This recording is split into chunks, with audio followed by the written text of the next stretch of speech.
What is going on, dudes and Foxy Dudettes? Welcome back to the Well-Rounded Dude podcast, big episode number 6, the best horror movies of all time. Now, I could not just sit here and give you my opinion on horror movies. I had to have somebody here who has a passion for horror movies such as myself.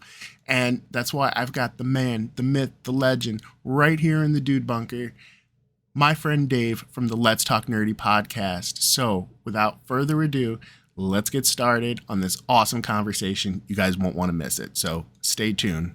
All right, dudes and Foxy Dudettes, I have got one of my good friends, Dave, here with me, and today we're going to talk about horror movies. I love horror movies. I know he loves horror movies, and we're going to pick out some of our best, our most favorite, our scariest movies that we can think of. So before we get started on that, Dave, welcome to the Well-Rounded Dude podcast. Thank you for being here. And tell my friends out there where they can find you. Yeah, man. Thank you so much for having me, dude. I really appreciate it. I've been a big fan of the channel for a while. It's been really awesome watching the channel grow, and I love that you're kind of incorporating this, nerdy stuff that I really enjoy into your usual content of like helping us, look amazing and look our best. So it's cool. It's very, very cool to find a channel that is incorporating two of my favorite things, men's grooming and being a little bit of a nerd. So it's an absolute pleasure. Thank you so much for having me, man. Really appreciate it. You're welcome here anytime, man. And thank you for the kind words. Yeah, of course. A little bit about myself. I've been a little bit of a nerd my whole life. I mean, you know how that goes. You kind of get in there early and then, ride it out through those middle school, high school years, trying not to get not get beat up too bad there. And then once you get out of that, you're all good. And then it's cool to be a little bit of a nerd. So yeah. I've been into this stuff my whole life, specifically horror movies. Really enjoy the horror movie genre. Just trying to get out there and get this ugly mug in front of the camera and the microphone, and just spread some joy to our fellow nerdy community. Awesome. And you have a podcast yourself, right? Where you talk about all nerdy stuff? Yeah, actually, so I've been doing a podcast with my buddy Adam now for about a year now. It's Let's Talk Nerdy podcast. If you guys want to check it out, we're on YouTube, Spotify, Apple Podcasts, all social medias, wherever you can type in Let's Talk Nerdy podcast, go ahead and type it in and we will be there. So yeah, super excited about the channel. We do a lot of stuff. We do a lot of video game reviews. That's kind of like our forte at the moment, but yeah, of course we touch on movies and everything like that. So we got to have you on, dude. That's the number one thing, bringing up the podcast.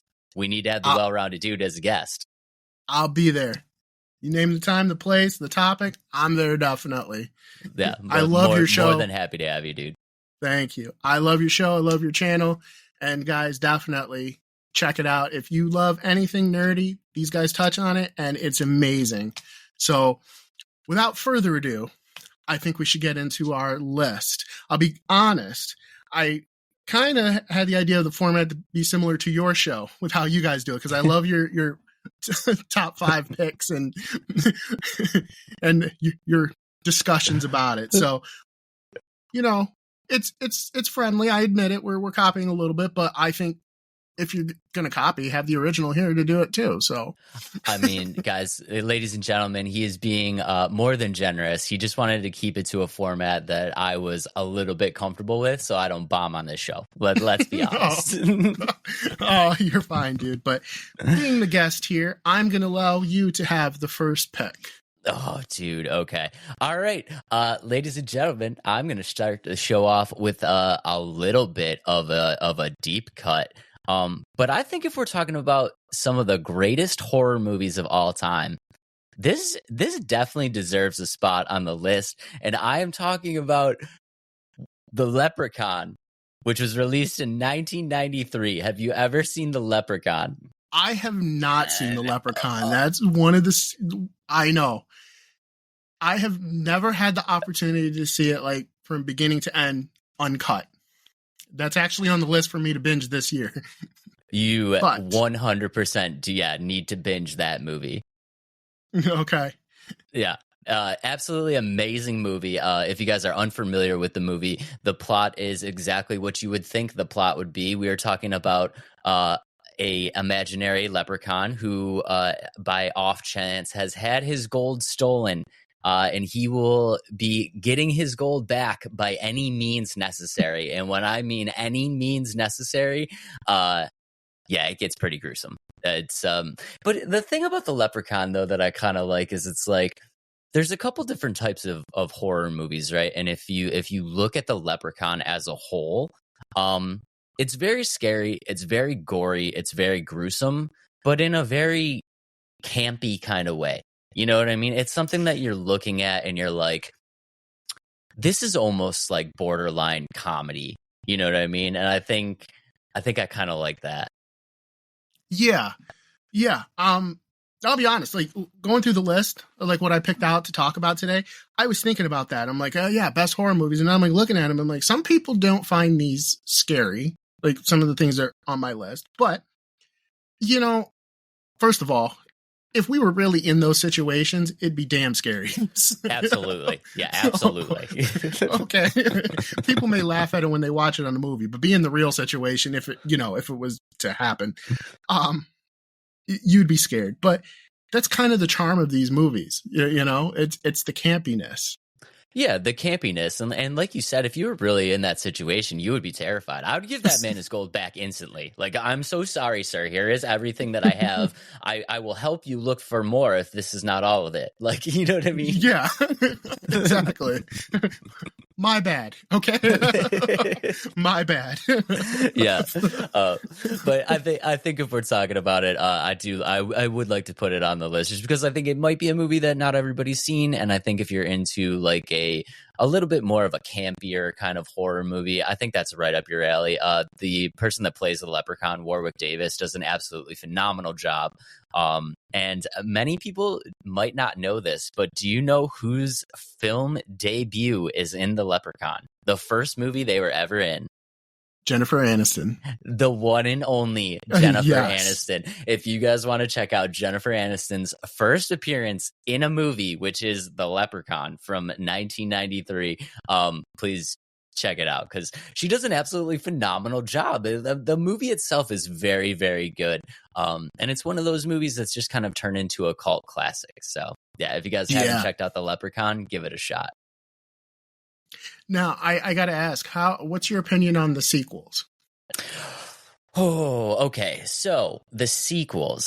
So if as with most horror movie genres, The Leprechaun has amassed a bit of a timeline of going far down the chain into sequels. Number 3 was The Leprechaun Goes to Las Vegas, which was hilarious. Number 4 was The Leprechaun Goes into Space, which they kind of just following in line with the horror slasher genre. Of course, he's got to go to space.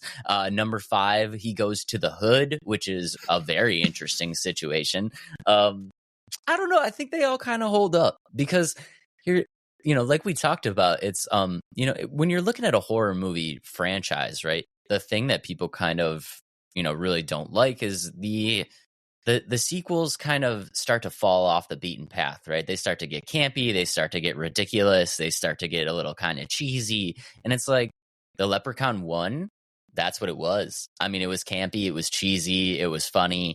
So there was no real decline because that's how the franchise started. You know what I mean? Yeah. So I honestly think, Leprechaun 1 definitely holds up. And I think if you enjoy Leprechaun 1, the remaining sequels are going to be something that you're going to enjoy as well because it's the exact same movie. It's just in different settings. Gotcha. Yeah. Okay. All right. Fair enough. There's going to be a million people that now watch Leprechaun 1 and just like completely discredit everything that I say. They'll be like, this guy is ridiculous. This movie is horrendous. I thought it was going to be deep. Yeah, no, I promise, guys. It's great. If you're looking for a deep storyline, it's not going to happen. But if you just want a stupid movie that you could just throw on and enjoy for an hour and a half, Leprechaun's your movie. There are definitely movies like that and time and a place for it. So I'm here for it. Like I said, I'm going to it's on my list to binge watch. It really was for this year. So Hey, you got to hit me up as soon as you're done and let me know your thoughts. I will. You know, given our topic, I think I'm gonna like switch it up a little bit because I was gonna go with another movie first, but this is gonna kind of piggyback off the point we were making before.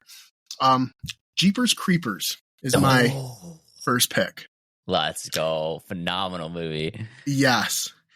It was very scary. Like when I saw it, now I'll be fair. Think about this. When I first saw it, it's back in the day, you know, way back yonder when we had Blockbuster videos.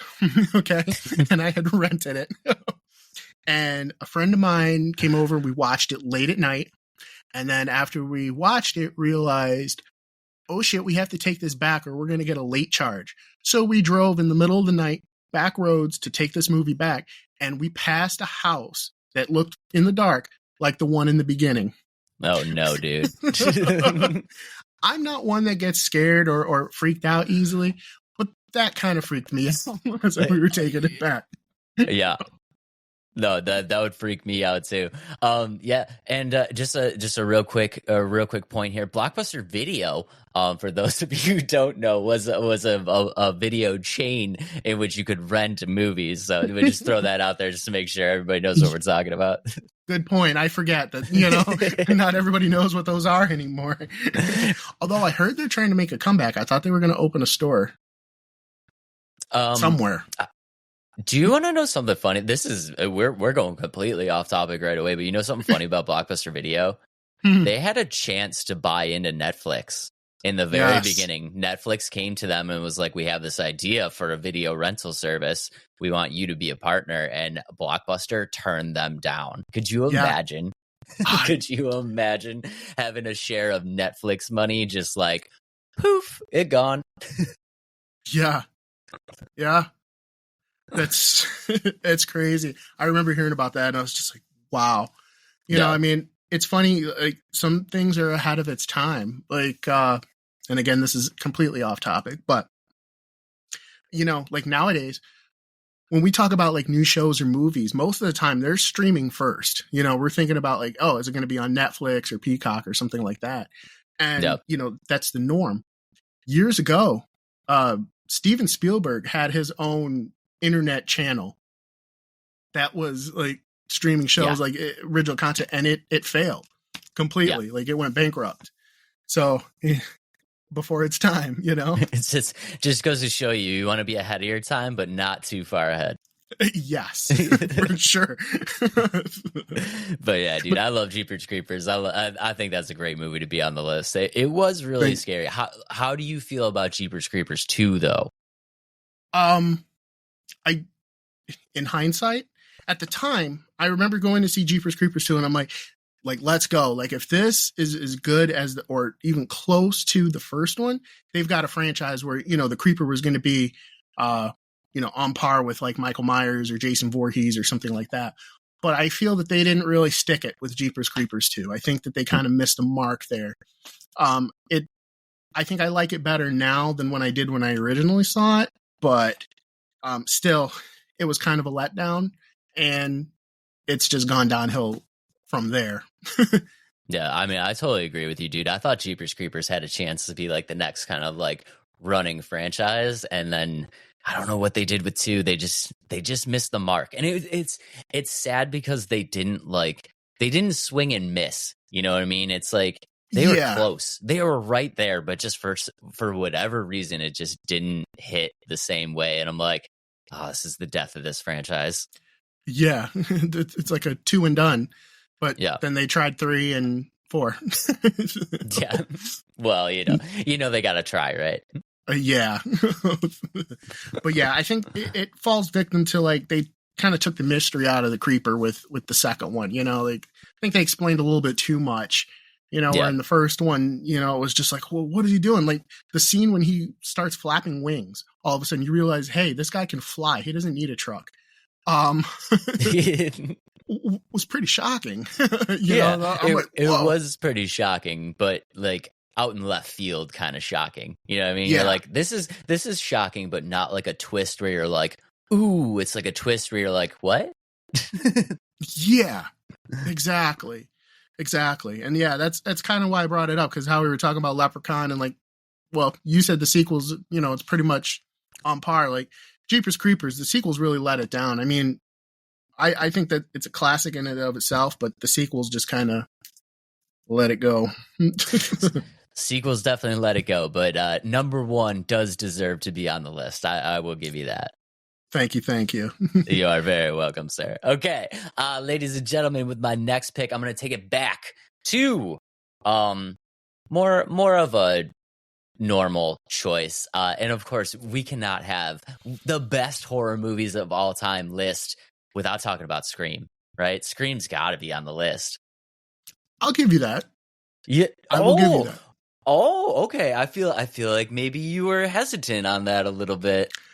I looked at it and I was like, should this be on the list? And I kind of was like,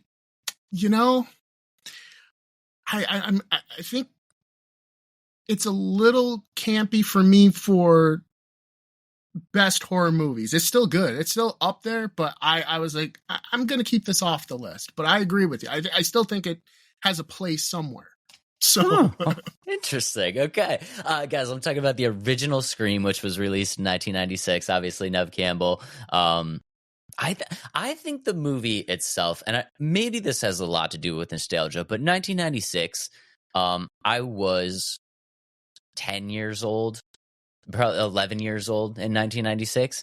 And this movie was a movie that I saw in the movie theater. I begged my dad to take us to the movies to see this. So I saw this on the big screen in 1996. And I think maybe the fact that well, I mean, it's 1996, so spoiler alert if you guys haven't seen it yet. I'm so sorry, but I'm about to ruin the whole movie for you. Every movie we're going to talk about is probably going to be ruined for you. So, okay. So on the off chance that you have not seen the 1996 Scream and you are curious to keep it a secret, please plug your ears. But I think the idea of having two killers was kind of revolutionary for the time. It was. Yeah. Wholeheartedly. Yeah, for sure. It was. And Scream came out at a time when, horror movies were kind of like cliche, kind of like, something that shouldn't be done and kind of laughed at it. It revitalized the industry. Yeah. I would say it kind of brought it back to making horror movies popular again. Because horror movies kind of have that, they're cool, then they're not cool, and then they're cool again. It goes on and off. But Scream really did that for the genre. Yeah, like we said, I think the idea was pretty revolutionary for the time. I think, like you said, it did bring kind of horror movies back into the mainstream for the time. And Ghostface had an immediate impact. You know what I mean? And still has an impact to this day. I mean, we see him, guest spotting in Dead by Daylight. I mean, when I was a kid, that movie came out in 1996. In 1997, like, I was Ghostface for Halloween. Like, nice. I had that Halloween costume, it's like that. I feel like that movie kind of made it an immediate impact on the genre as a whole. So it did. And one of the cool things too, when you think about it, like, Ghostface really has made his way, like we were talking about, like the next horror icon franchise guy, and it's never the same person. But right. You have him up there with like Freddy and Michael and Jason, like that's a very interesting point. Yeah, like the Ghostface character itself has almost taken on its own entity where it almost doesn't matter who's behind the mask. You still treat Ghostface as Ghostface regardless of who it is. Yeah. That's a very interesting point, dude. I've never even thought about that. Well, thank you. well done, sir. Well done, sir. Round of applause. Now I got to ask you, how do you feel about the sequels? I feel like the sequels held up until a certain point. So Scream 2, I felt was very good. Kind of a carbon copy with the dual killers, but interesting that they went with Billy. I'm so sorry. If you haven't seen the Scream franchise, I'm so sorry. Very, very interesting that they went with Billy Loomis's mother as a killer, which was kind of a twist. Yeah, I didn't really see that coming. Yeah. Did you see it coming? No, no, I Yeah, didn't. didn't really see it coming. Once you start getting into like 4, 5, the new one, they're like they're kind of falling off a bit. I will say they're kind of falling off a bit, but I think the first two movies are really good. Scream 3 is really kind of where I noticed like this is kind of losing it. You know, this is losing its luster a little bit now. Yeah, I agree. Now I probably in the minority here. I like the fourth one. Fourth one's good. The third one, and there was some stuff behind the scenes of the third one. I guess Nev Campbell was only on set for like a very short time. So yeah, there was some issues there. Yeah, so she wasn't really in it as much as she should have been. But the fourth one I really liked. I really liked the twist at the end with it being her cousin. Yeah, that was doing it. Again, spoiler alerts, but we already gave you many spoiler warnings. So just put a big spoiler text, the spoiler alert across this whole episode. Yeah. But I really like the fourth one, and the twist of like her just being jealous of Sydney getting all the attention because people tried to kill her 3 separate times. It's a very interesting mindset to have too, right? Like, yes, Sydney is famous, but she survived attempted murder like 40 times to get there. It's like, is it worth it? Is the fame worth it? I don't know. Yeah, is that really what you want? Yeah. I don't think so. I'm good. I'll be a no name. But I really did like the sixth one. Was it also the newest, the most recent one? Yeah. I mean, I don't want to say that they're bad movies because I can watch the Scream franchise all the way through. Like, I do think 4 is a good movie. I think 5 is a good movie. I think 6 is a good movie too. But I think that wow factor, that shock factor, after 3, you are kind of expecting it. You know what I mean? Like, you're always, when you go into a Scream movie, you're always kind of expecting that shock factor. You know what I mean? And it plays with your mind while you're watching the movie because you're like, you're watching the movie, but you're watching the movie trying to dissect who you think that shock character is going to be, right? Because you'd be like, oh, it could be this guy, but like, no, it wouldn't be that guy. The shock factor wouldn't be good enough. What would be really shocking is if it was this guy, you know what I mean? And you're kind of like, you're being conditioned to be like, we need that shock moment in Scream. So that's where I'm saying it kind of loses that luster a little bit, but it's still amazing movies. Yeah. I agree with you there. Okay. For my next pick, I'm going back a little bit further than 96. We're going all the way back to 78. I gotta go with Halloween. I already knew it was coming. Yup. It's my favorite movie. I can't. The genre itself is so great. And the thing that I love most about Halloween is in the first movies, forget the thrown into the wood chipper and coming back and all that stuff like that. But if you just look at the first movie as a whole, that's probably the closest thing to a horror movie that is like true to life. Like, that really could happen. You know what I mean? I think that was part of the scariness. Now, agreed. Like I said, going into the sequels, you get to like 7, you get like 6, 7, 8, and it's like, all right, this dude has been dead 40 times already, and he's coming back to life. But that first movie, that really could have happened. I think that made it even scarier. Yeah, it really could happen. And I mean, one of the things like a lot of people forget too when they see it is, they usually know like the backstory of Michael Myers, and they know, Jamie Lee Curtis is his sister, and that's why he's trying to kill her. But that wasn't introduced in the original. That was, it was just him seeing her. Yes. And just because he saw her, he was, fixated on her. And that's why there's no real reason why. And it made you think the whole movie of like, why is there this infatuation with this one person? It got the wheels turning where you're like, you're almost trying to like create a backstory, because it's weird to have like a movie a movie character like that doesn't really have a backstory. So like while you're watching the movie, your mind is almost trying to create one, because it's just like a more comfortable feeling if you like know where this character is coming from. And I think that's a great part about being able to watch the movie for the first time, is you're just like, you're kind of in your own mind creating this backstory for Michael Myers. And it's like, why is he like this? Why is he so infatuated with her? What is the deal with this one house? And you're just like, my mind is spinning. Yeah. Like what's going on here? And I mean, yeah, the sequels, I'll watch the sequels anytime.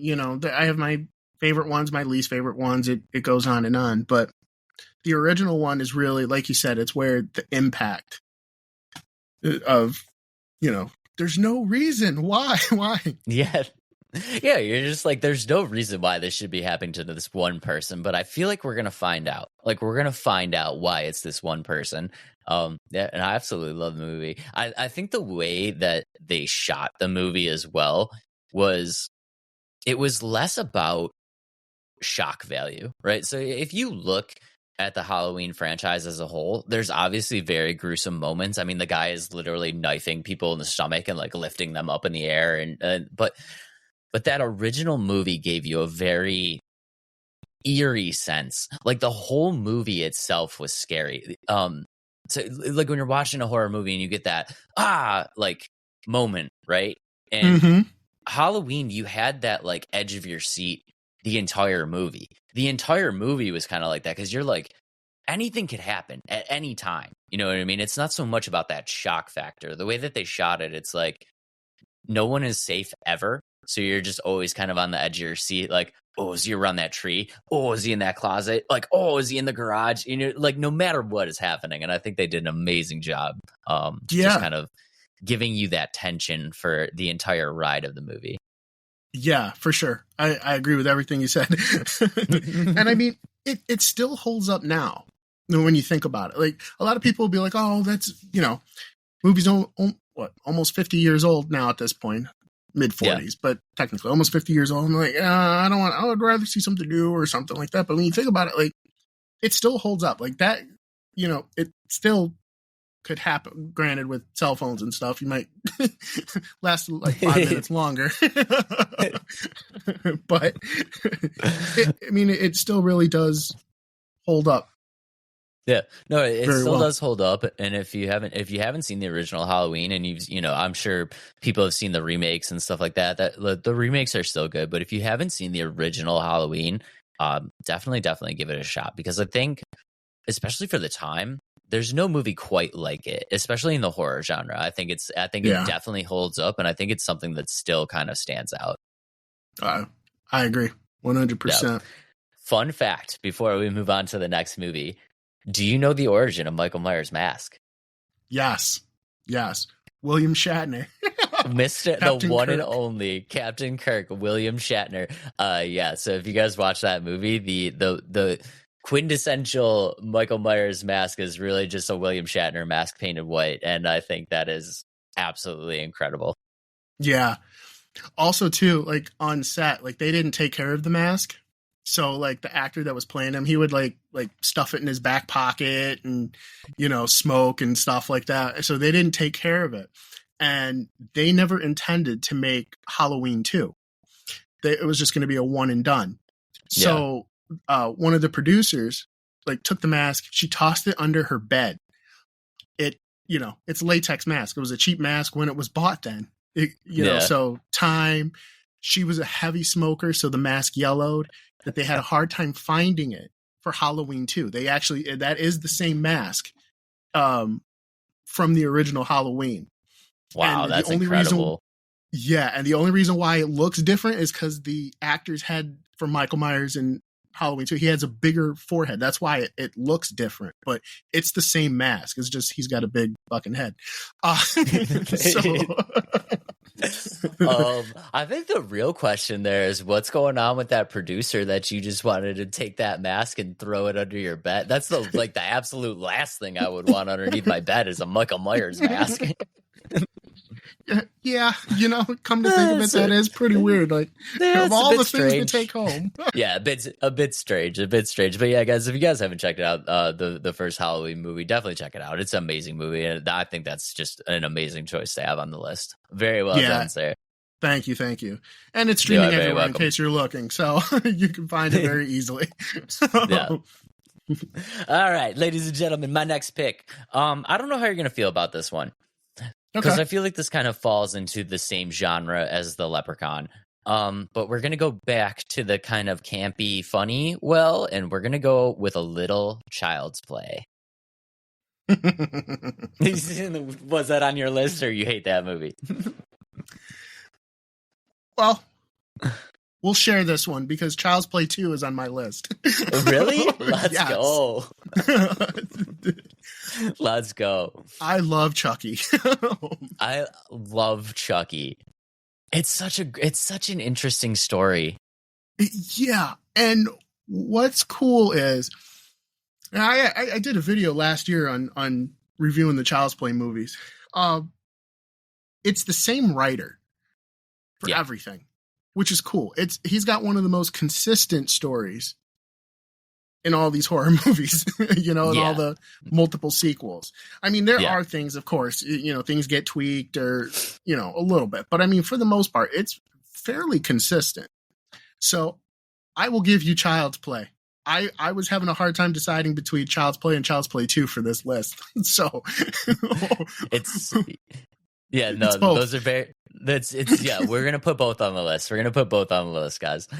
So if you guys don't know Child's Play, what we're even talking about, and please fact check me, this might not be 100% accurate, and dude, if this is not the correct story, please stop me immediately before I look stupid. But basically what happens is this guy what is he going down for? He's going down for murder, right? He's a serial killer.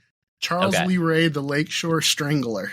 Yeah, okay, Charles Lee Ray. So what Charles Lee Ray, he's a serial killer, he's going down, he's about to get caught, and for whatever reason, he knows this like dark magic kind of, I don't know what you call it, but he transposes his soul into a doll that's made for kids, and thus his persona lives on in this doll made for children, and of course he does not turn the corner and become a well-rounded citizen. He maintains his serial killer ways, which makes for a very, very interesting movie. Yes I dude, wholeheartedly. Yeah, he's into the voodoo. Yeah, he's into the voodoo. And basically what he's doing, the whole purpose of this movie is like he's using the doll as a rental. Like, think of the doll as like a vessel to just kind of hold his soul. His whole shtick is he needs to find another body to transpose his soul into. And of course, he wants to be young when he transposes his soul so that he can, live on forever. And being a child's doll, this is very easy to him. So this doll gets gifted to Andy, the child's name in the movie. So the whole kind of shtick is he's trying to transpose his soul into Andy's body so that he can get out of the doll and live again. And I think it's just it's a very interesting story. It's a very strange story, but for this type of movie, I think it's great. Yes, wholeheartedly agree. Yeah, so he wants to get into Andy's body because it's the first person he told his secret to.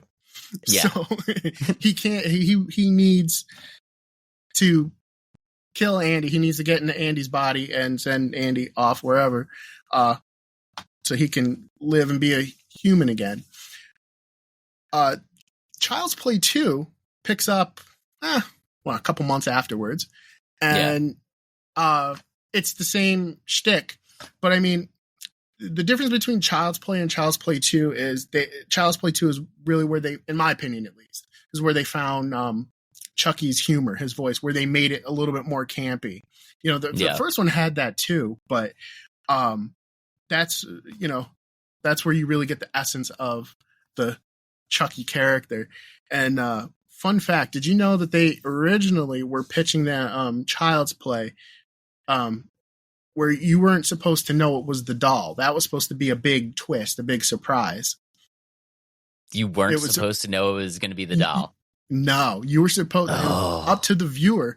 They were supposed to think that it could be the child doing it. It was supposed to be Andy. Like, it could be Andy doing this thing, doing these murders.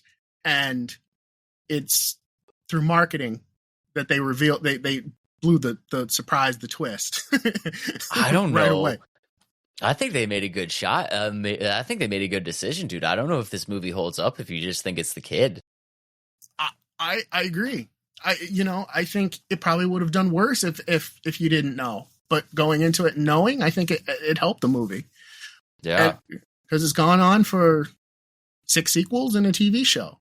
Which, dude, are you watching the TV show? I am not watching the TV show. Is it worth the watch? Dude, it is so worth the watch. Really? It is. Yeah. Okay. I'm going to have to check it out. For that camp factor, okay? I'm definitely going to check it out. I don't need much of a push. I was already kind of thinking about it. So, yeah, this is my deep dive into the Chucky TV show. Dude, for sure. Now, and I'm not going to spoil it for you since you're going to watch it, but how many of the movies have you watched? All of them. All of them? Okay, even Curse of Chucky times. And okay, even Curse of Chucky, all of them. Okay, but you've especially seen the last two with Nina. Yeah. Okay, yep. Then you're good to go because the first season of the TV show takes place like 2 weeks after the last movie. Yeah, let's go. That's incredible. Yeah, and I'm excited. All the things you love about Chucky are in the TV show. He swears. The gore is up there. It's amazing. That sounds amazing. No, I'm definitely checking that out. Real quick question though, and okay. We talked about this while we were in the Leprechaun kind of spiel. In this situation, it would indeed be terrifying, right? But I feel like I could take a doll, bro. Like, I'm not a big dude. I'm not like the strongest or the fastest, but like in a street fight against a doll, I think I got that. Like, I think I got that, right? I would think so too.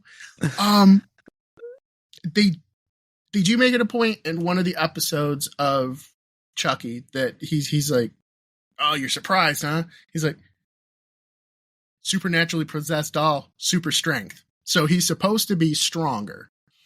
Okay. Yeah, I feel like they should have alluded to that more in the movies. I agree. Because it's like you want to be scared, but he's so funny, and then also in the back of your mind you're like, I could probably kick that doll pretty far. You know? And you think like I could punt him like a football. Right? You're just I feel like I could take him. But if he got the jump on me, who knows? Maybe he gets me. Yeah, it's Chucky. Yeah. No. That's I'm glad we both kind of have that on the list there. Yes. Real quick, what's the deal with the rights for the first movie though? Okay, I think from what I understand, one of the studios, I don't think it's Universal, but it might be. They have rights to the title of Child's Play. Mancini, who is the writer and creator of Chucky and the Child's Play franchise, has the rights to Chucky.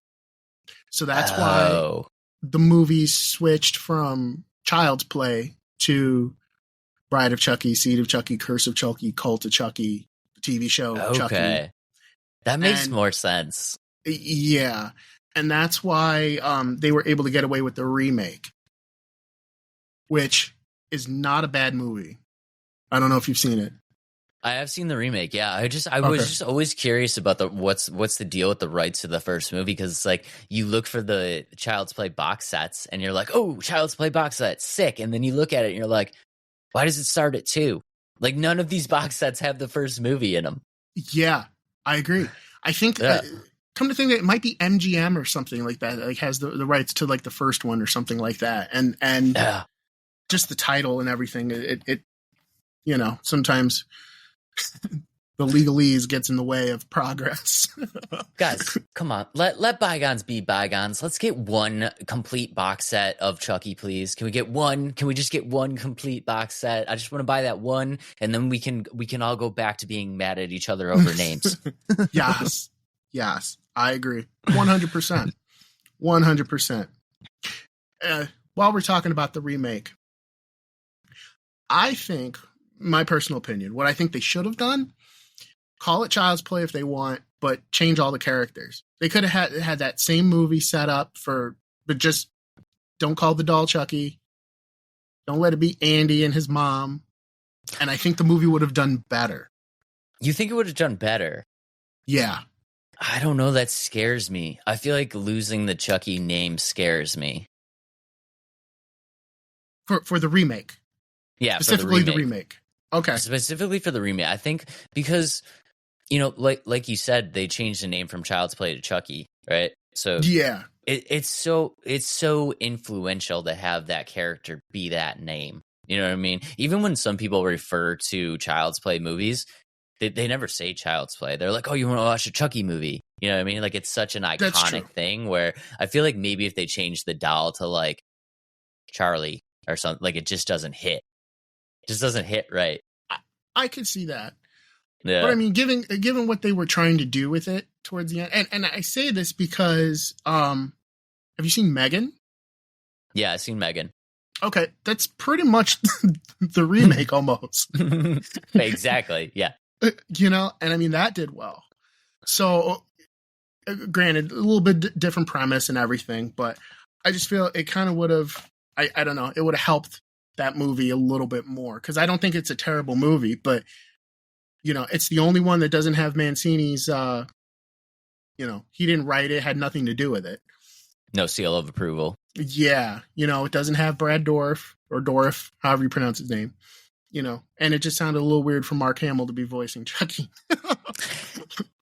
It was a little weird. Yeah, it was a little weird for Mark Hamill. But I mean, honestly, I feel like if you're going to get one character to do it, Mark Hamill probably was your best choice. I mean, you saw what he did with the Joker and the animated series, and you're just like, that's probably a good choice. Yeah, no, Luke Skywalker is an okay choice. I'm okay with that. Okay. That's true. I'll give you that. But I would be curious to know how the movie would have done with the name change. Unfortunately, we can't go back in time and see how it would go. But I mean, yeah, let's try it again. I'm sure you'll find some studio out there that will give you a budget to make another Chucky movie, and we can change the name and see how it goes. Yeah, especially with that story, I thought it was pretty cool, especially how it ended. I'm like, I would love to see more of this. It's not going to happen because as soon as people know it's a remake, you're alienating a lot of people. They're like, oh, it's not going to be as good as the original. And that's not what my Chucky did in his day. Yeah. Yeah. You get that a lot. But I mean, if Megan can make it, Charlie can make it too. Charlie can make it too, dude. We're pulling for you, Charlie. We're on to something, dude. Guys, be on the lookout for the Charlie Play movie. Presented by Dave and the Well-Rounded Dude. Yes. But yeah, good choice, man. Good choice. So how does that work? I think we both kind of knocked one off the list here. You want me to go to the next one? Yeah, I'm going to let you go with your next choice because it was... All right. I think we're going to run into the same problem here. But okay. with the next one on the list, we are going to go back to the 1980s, and I'm going to take, of course, Friday the 13th. You got to do it, dude. You got to do it, right? Yep, we're going to do the same thing again. So I have... So you took two. Yeah. Well... Let's go. I don't have the original on here, but I have the fourth one. The final chapter. One. Let's go. Yeah, that's a deep cut. Yes. Friday the 13th, the first final chapter. It's like that Kiss farewell tour. You're like, yeah, okay. Yeah. Yeah. I'm going to take Friday the 13th. I love that movie, dude. I think it's an amazing movie. And I think I think what's funny, if you go back and you watch the original Friday the 13th, again, spoiler alert, the original Friday the 13th, Jason, the quintessential Jason, is not the killer. It is Jason Voorhees' mother who is the killer in the original movie. And I think maybe if you go back and watch the original movie, you're kind of looking at how Friday the 13th has turned into something that they never really expected, right? So if you watch the original Friday the 13th, I think they just kind of planned for it to be a one-off. Like they never really planned on having a sequel. And, you know, the success of the movie was like, okay, we definitely need a sequel, but also we killed off our killer in the first movie. So like, now what? Now what do we do? And then somebody had to have this idea of like, well, let's bring her son back from the dead. You know what I mean? And then it's like, we already kind of did it. Yeah. Yeah, like we already kind of did it. Well, like let's just go for it all the way. And it's like this idea that I don't think was ever really the initial idea going into the first movie has spawned into something so iconic that it's just kind of incredible to watch. Yes, I agree wholeheartedly. It's one of my favorite franchises. you know? Yeah. It's Jason. Like everybody knows who Jason is. You know, people may get it mixed up, but they know who he is, you know? Everybody knows that mask, dude. You can show that mask to anybody and they're like, yeah, I know. Like, I get it. You know what I mean? It's just to have something be so iconic. And again, it's like talking about like Ghostface. Like, it's not even who's behind the mask. Like, the mask itself is like its own entity. Like, you see that mask and you just know what's up. Dude, look what I bought today. You guys at home can't see this, but so I'll describe it to you. It's a hockey mask tin of Jason Voorhees, and it's got little sour cherry candy cleavers in there. Of course it does. Yeah, it's a little tin. I got so excited that I had to buy it. You know, it's Jason. You got to do it. But I think one of the funny things about the second movie too is like I've introduced people to the franchise, and I'm like, okay. So number one, there's no, like, it's not Jason, it's his mother. So, you know, don't be disappointed. Number two is where Jason comes in, and I'm like, you want to see the first like real Jason movie, and everybody's like, yeah. And then you see Jason and he's like, he didn't get his mask yet. You know, he's got the bag. He's got the bag over his head. Yeah. He just has a bag on his head for the second movie, and people are like, this isn't Jason. I'm like, I promise you it is Jason. He's going to find the mask. We just got to wait till the next movie. That's when he finds the mask. You know what I mean? It's just hold on. It's going to be epic. Yeah. It's going to be so sweet. We just got to make it through these first two movies. And then we'll see the Jason that you know and love. Yeah. Yeah. Which it's cool because like in the end of the first one, they imply that, you know, Jason did pull her under. Like, yeah, and then the body that came out was like a little boy, and then like in part two, then he's like a full grown man. Yep. It's like, yeah, I came back from the dead and hit puberty in like a short 2-year span. Not only do I have super strength, I have super growing abilities. Yeah. Like at this rate, by Friday the 13th 4, Jason's gonna be like 80. He's like, I'll get you.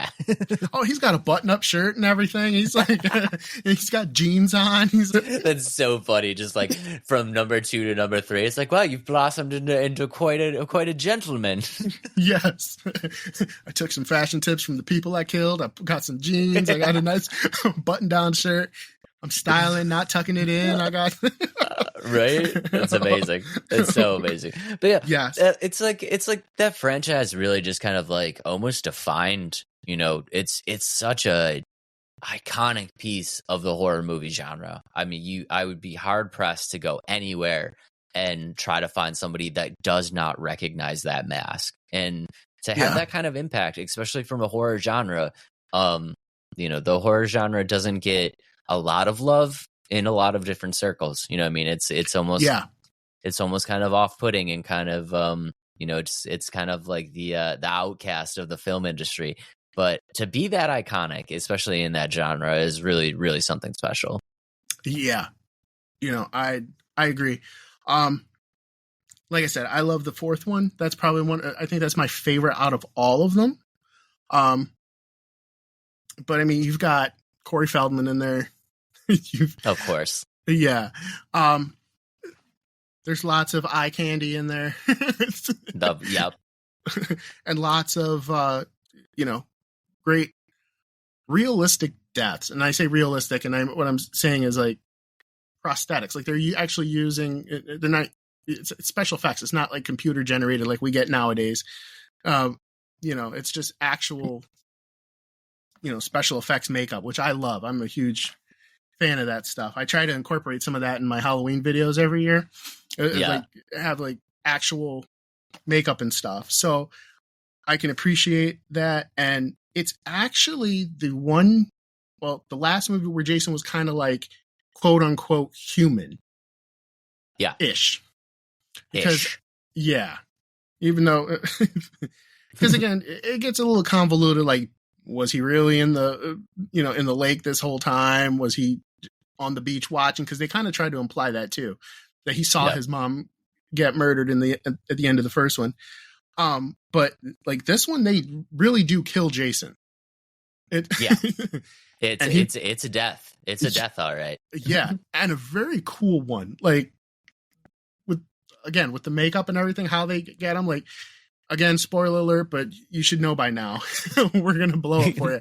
The machete to the face and him sliding down it as he's actually going down. Like that was actually pretty cool. Visually. Yeah, it's brutal too. It was cool visually, and it's brutal. And I think honestly, like 4 is a really solid choice, dude, because I feel like 4 was the first movie where they really kind of came into their own of who Jason is as the character. So like we talked about it in number 1, it was his mother. In number 2, he was the killer, but he had the bag on his head. In number 3, he finds the mask. But like number 4 is that first quintessential Jason where it was hockey mask from the beginning. They knew exactly what they wanted to do with that character and how they wanted him to act. And I think 4 is a great choice. That's the first time that like Jason Voorhees, as most people know him, that's the first time they kind of put it all together for an entire movie. Yeah, I agree, and not to say that the other ones weren't, as good or they had their moments in the other ones, like the 6th one, like him coming back to life. And that's when he seemed to be more like a zombie-ish type of character, like super strong and, lightning brought him back after over a decade of. I mean, we've had all the quintessential horror genre, horror storylines. Sorry, choking my own words there. Jason in space, Jason in Manhattan, just a weird locate. You know what I mean? Like we've had it all. Yeah. Every stereotype he's done. So I think you couldn't have a list like this without Jason. I think you would agree with that, right? Yeah. I think if we didn't put Jason Voorhees and the Friday the 13th franchise on this list, we would get discredited so fast. Yeah, for sure. Yeah, no, it's a great franchise. I think it's a solid pick. Very, very, very solid pick, dude. Thank you. Same with you. You are very welcome. All right. I'm going to let you go again because, again, we agreed on that. So, yeah, okay. We both did it. So, we might be in agreement one more time, but I think this is a great segue because one of my favorite moments of Jason has a lot to do with this next character that we're talking about. And when the Freddy vs. Jason movie came out and I saw that trailer and I saw on that dock ready to rock and you get you get the Wolverine pose out of Freddy Krueger, and he is, dude, when I first saw that, I was like, my life is complete after seeing this movie. So, of course, we have to include the one and only Mr. Freddy Krueger, Nightmare on Elm Street, needs to be on this list. Okay. All right. Freddy versus Jason, yes. I'm here for that. Yes. Let's go. Let's go. Yes. That's got to be on here. I agree with you. I agree with Freddy Krueger. I have a different movie on mine, so it's a sequel, so we'll share this one as well. I have Wes Craven's New Nightmare. I love New Nightmare. Yes. I think that was really well done. Yes. Yeah, I don't think that movie gets credit. I don't think it gets enough credit for how good it is. I agree. And especially for the unique story. Yeah. The unique storytelling. I'm going to let you go first. Like I said, I'm going to let you go first. So you talk about a little bit more about Nightmare on Elm Street, because I love it. So I'm down for it. So, and then we can talk about New Nightmare, because I think it's a good segue. Yeah, of course. Of course, Nightmare on Elm Street needs to be on the list. This movie was released in 1984, 9 movies in the franchise. I honestly think all of them are really good. Now you can jump around to the franchise and be like, 3 with the Dream Warriors is kind of weird, or that they obviously have their quirky offshoots. But I think the idea of Freddy Krueger as a whole is absolutely terrifying. And if you guys don't know anything about Freddy Krueger, the way that Freddy Krueger works, and the reason why it's called Nightmare on Elm Street, is that Freddy Krueger exists in what is known as a dreamland. And the way that Freddy Krueger kind of gets to you is that you need to fall asleep, and when you fall asleep, Freddy Krueger can interact with you in the dream state. But if you die in the dream state, you die in real life. And I think that this is absolutely terrifying, because I don't know how long you've tried to stay awake for, but you cannot stay awake for forever. You just can't. You just can't. You will eventually fall asleep. And that notion that and you see this all throughout the movie, where these kids are trying to stay awake for 3 or 4 days. They're pounding coffee. They have headphones on, blaring music. It's you can try, but you can never escape falling asleep. You will eventually fall asleep, and then Freddy's going to get his chance. And I think that concept, just to create that concept and put it into a horror genre, is just Wes Craven, dude, well done. Well done. It's such an interesting story, and something that's really avoidable, and not something that's not avoidable in real life. So I think that kind of weighs on you when you're watching the movie too. Yeah. Agreed. 100%. Did you ever hear how he got the idea for Nightmare on Elm Street? I did not, but I am so curious to learn right now. So I'm going to say this, and I'll qualify it a little bit later, but it's partially based on a true story. No way. Yeah. There was a kid, I forget where he was. And this is easily, anybody who doesn't believe me, you can Google it and find out, but he was having trouble sleeping. He was having night terrors, scared to death. And he basically stayed up, and he was telling his parents, every time he closed his eyes, he was scared to death, so he wouldn't sleep. And he lasted a week, and they went to wake him up, or get ready for school or whatever. I forget how old he was, but they found him dead. Oh my God. Yeah. That's so terrible. Oh my God. What happened to him? Do you know what happened to him? I think they said it was either between he was scared to death, or from lack of sleep. He just was Oh, okay. That's terrifying. So, I didn't know that was a real story. Yeah. So basically how all the characters act in the movies, once they see Freddy, gotta chug coffee, gotta stay awake, he did this. Yeah. And he didn't make it. That's awful. That's so sad. I think it makes it even scarier, though, knowing that it's kind of almost based on a true story. And I think Freddy has the same feel of Jason Voorhees, and like a Chucky. It's just or a Ghostface. It's such an iconic character.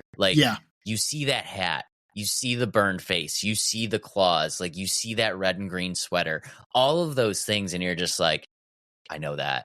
I know what that is. You know what I mean? And it's such an iconic presence in the industry. Even it's so hard to for somebody else to play him. They tried. They tried.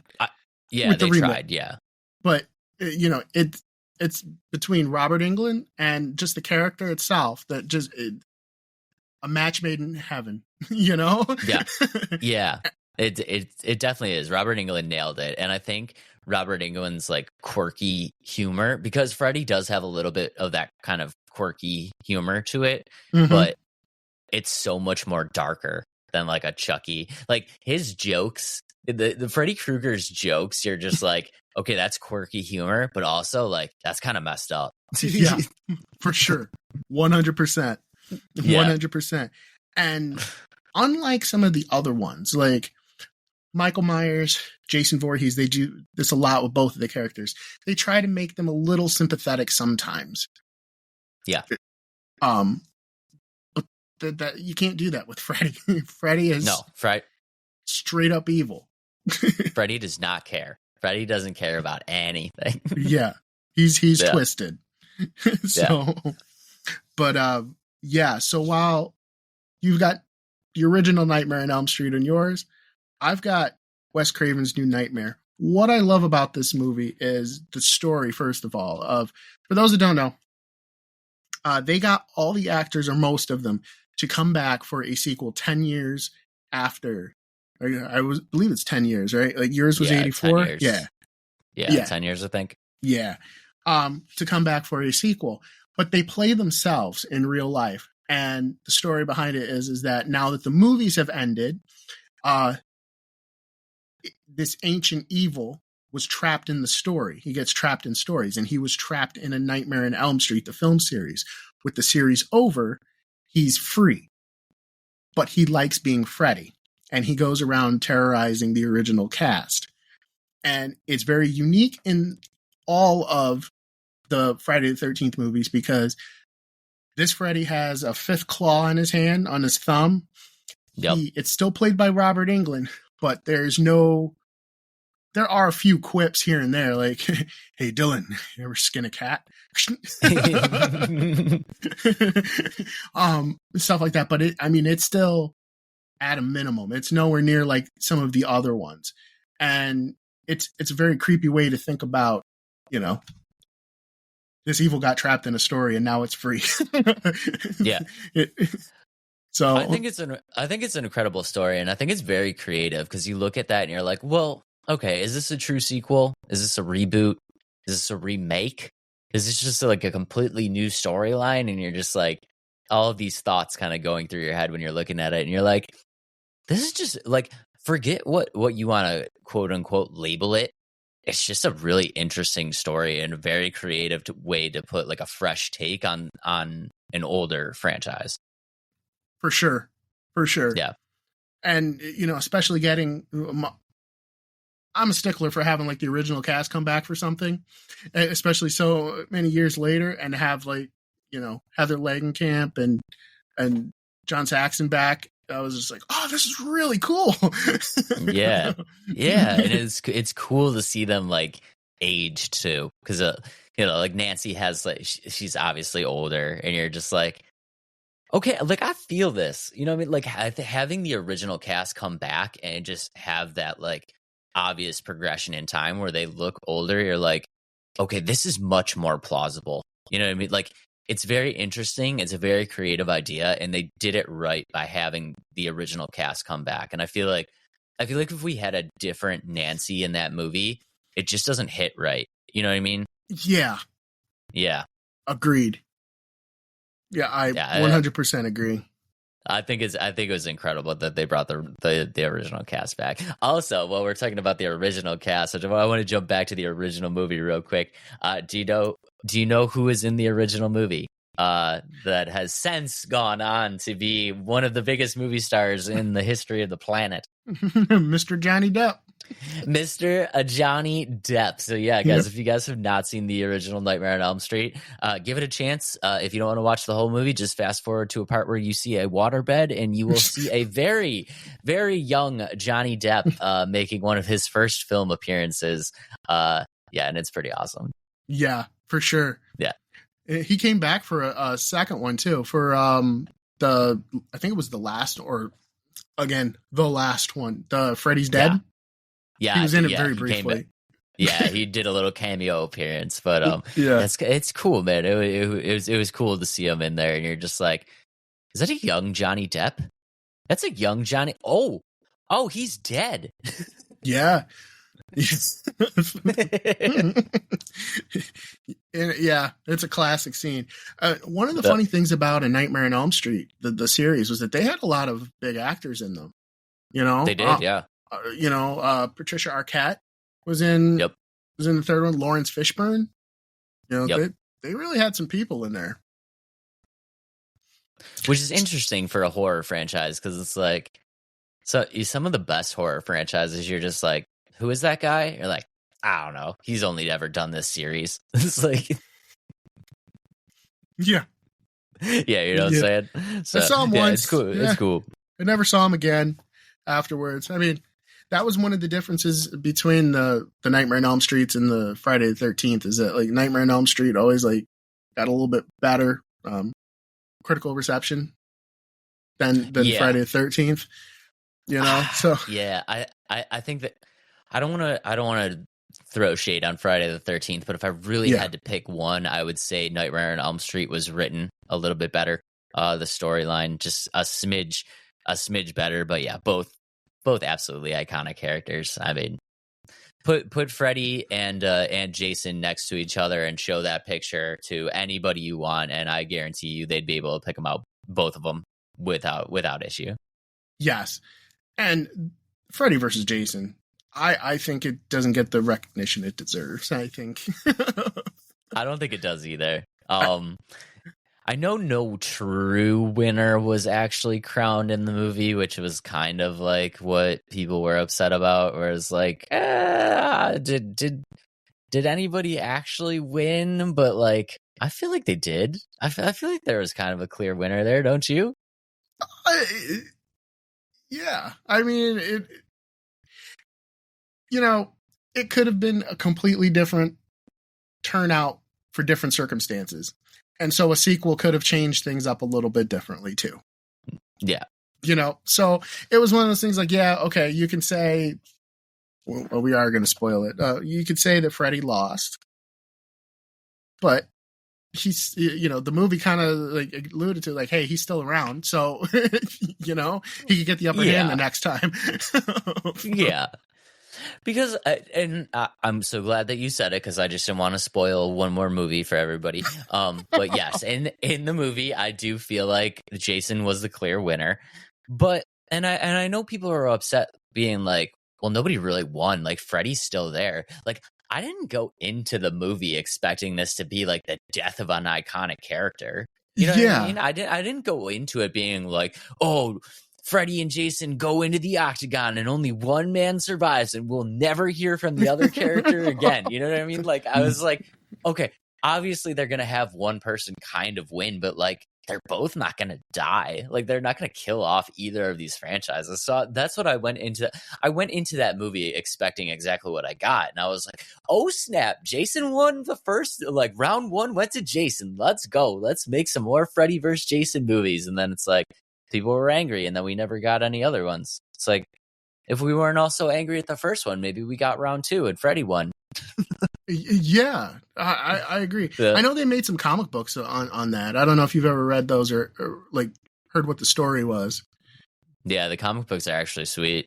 Yeah, I didn't get to read them, but I read like the plot synopsis and figure out like what happened. But yeah, no, the comics are pretty sweet. I mean, but as a comic franchise, they just keep it going. So it's, of course, kind of this everlasting war. Yeah, always and forever. Always and forever. But yeah, great choice, man. I think Nightmare on Elm Street definitely deserves to be on the list. Yeah, another one that if we didn't have on here, there would be no credibility to this list. So we had to have those on there. Had to be on there. Okay. Yeah. So I think should I go again? Because I feel like we agreed. I'll let you go again because we good. We both agreed on that. So. Okay. All right, ladies and gentlemen, this is where we might disagree, and I'm not gonna be 100% sure about this, but I'm gonna go probably the earliest movie on my list. No. Okay, the second earliest movie on my list, and I'm gonna go 1974. We're going all the way back. I Am Leatherface, A Little Texas Chainsaw Massacre. Was that on your list? No, it's not. I don't have any of the... No, it's not. No, it's not. I don't have any of No. the Texas Okay. Chainsaws on here. Okay. Guys, if you guys don't know, Texas Chainsaw Massacre, again, came out in 1974. And I think why Texas Chainsaw Massacre is iconic is because for the time that it came out, it was borderline unacceptable. Yeah. And I don't know how many people, if you haven't seen this movie and you're into the horror franchise, check it out. And keep in mind the time that this came out in 1974. People were still kind of what's a good way to say this? Proper. There was still this like level of like, what a social norm acceptability was, and for the time it was much more strict. So when this movie came out, this movie caused uproar of how violent and how graphic and how just deranged this movie was, to the point where people were like almost boycotting the movie, saying like, how dare you make something like this and put this out for an audience to see. And I think it is obviously turned into a cult classic, but I just think for the time, like the gall to put that movie out at that time makes it pretty iconic. Yeah. I'll give you that. Yeah, for sure. There, Yeah. like you were saying, at the time, people were, horror was like, they would show you things and leave it to your imagination. So you had to figure it out. Or, you wouldn't see the bad guy or the creature or the actual murder. You would just see like, a shadow or something. But this was like very visual. And very visual. Yeah. yes. And a lot like we were talking about that, the horror movies of that time, it was like, that was kind of right after the time in like the late 60s where the horror movies would always just be like, it'd be like a loud noise, and then you'd get a close up of like a woman just being like, and then you'd see a shadow, and then it would cut to black, and everybody would be like, oh my god, that was so scary. And then fast forward like 5 years later, and you literally have Leatherface just like full chainsaw, like just craziness. And for the time that came out, I was just like, oh my god, like that's so risky. And it's just like, good on them for being like, we're gonna put this movie out and see what happens. Yeah, for sure. And again, he's one of those characters that, I would wager, like, if you showed like a picture of him, because he has had some different looks, Leatherface. People Leatherface may not recognize him right away, but I still think he has his place at the table with Michael and Jason and Freddy and Chucky and Ghostface. Yeah. I mean, I probably wouldn't put him up on the Jason Freddy pedestal, but yeah, I mean, definitely deserves to be there. He's in the room. He may not be at the table, but he's in the room. He's in the room. Yeah. Leatherface is in the room for sure. And one of the scariest things about Texas Chainsaw Massacre is it's not inspired by a true story, but it's inspired by true events. And basically what they based this movie on was the serial killer Ed Gein. And I don't want to get too much into that because that's absolutely insane and horrific. But yeah, if you guys want to know the origins of this movie, do a little deep dive on Ed Gein and see what he was all about, and then you'll understand some of the thought process of this movie and why it is so terrifying and horrific, and such a cult classic that I felt needed to be on the list. I'm glad it is on the list. I agree with you. It should be on the list. Fun fact about the ending of the original. I don't know if you know this, but the scene when he's like swinging his chainsaw at the truck? Yep. And you see it hit? Yep. It really hit? Yep. It was real? Yep. That really slipped. hit. Yeah. And that the scene, like where at the dinner table, like he actually cuts your finger with a razor. Yeah. Like it was insane. Yeah. It's very, very insane. And the funniest part about that is they wanted him to do most of the scenes with the chain off. And he refused. Do you know that? I didn't know that. They wanted him to do most of the scenes with the chain off, and he said that he refused to do it with the chains off because if he was going to play the character, he wanted to do it right, and he thought people would see that the blade wasn't actually moving. and it just wouldn't strike that same level of fear if they had the chain off. So good on him for wanting to be like a pro, but also like, yeah, you took a chainsaw to the leg. Yeah. I mean, I think he's kind of right though. Like, you may not notice. Yeah, or you may notice I mean, it. I agree. Good on him, dude. I agree because people will know that. Some people won't, but some people will be like, blade's not moving. You know what I mean? And he just really wanted to make sure that all the finite details were taken care of, and I think that's really, really cool. Yeah. Now, how do you feel about the sequels and the remake and the sequels? The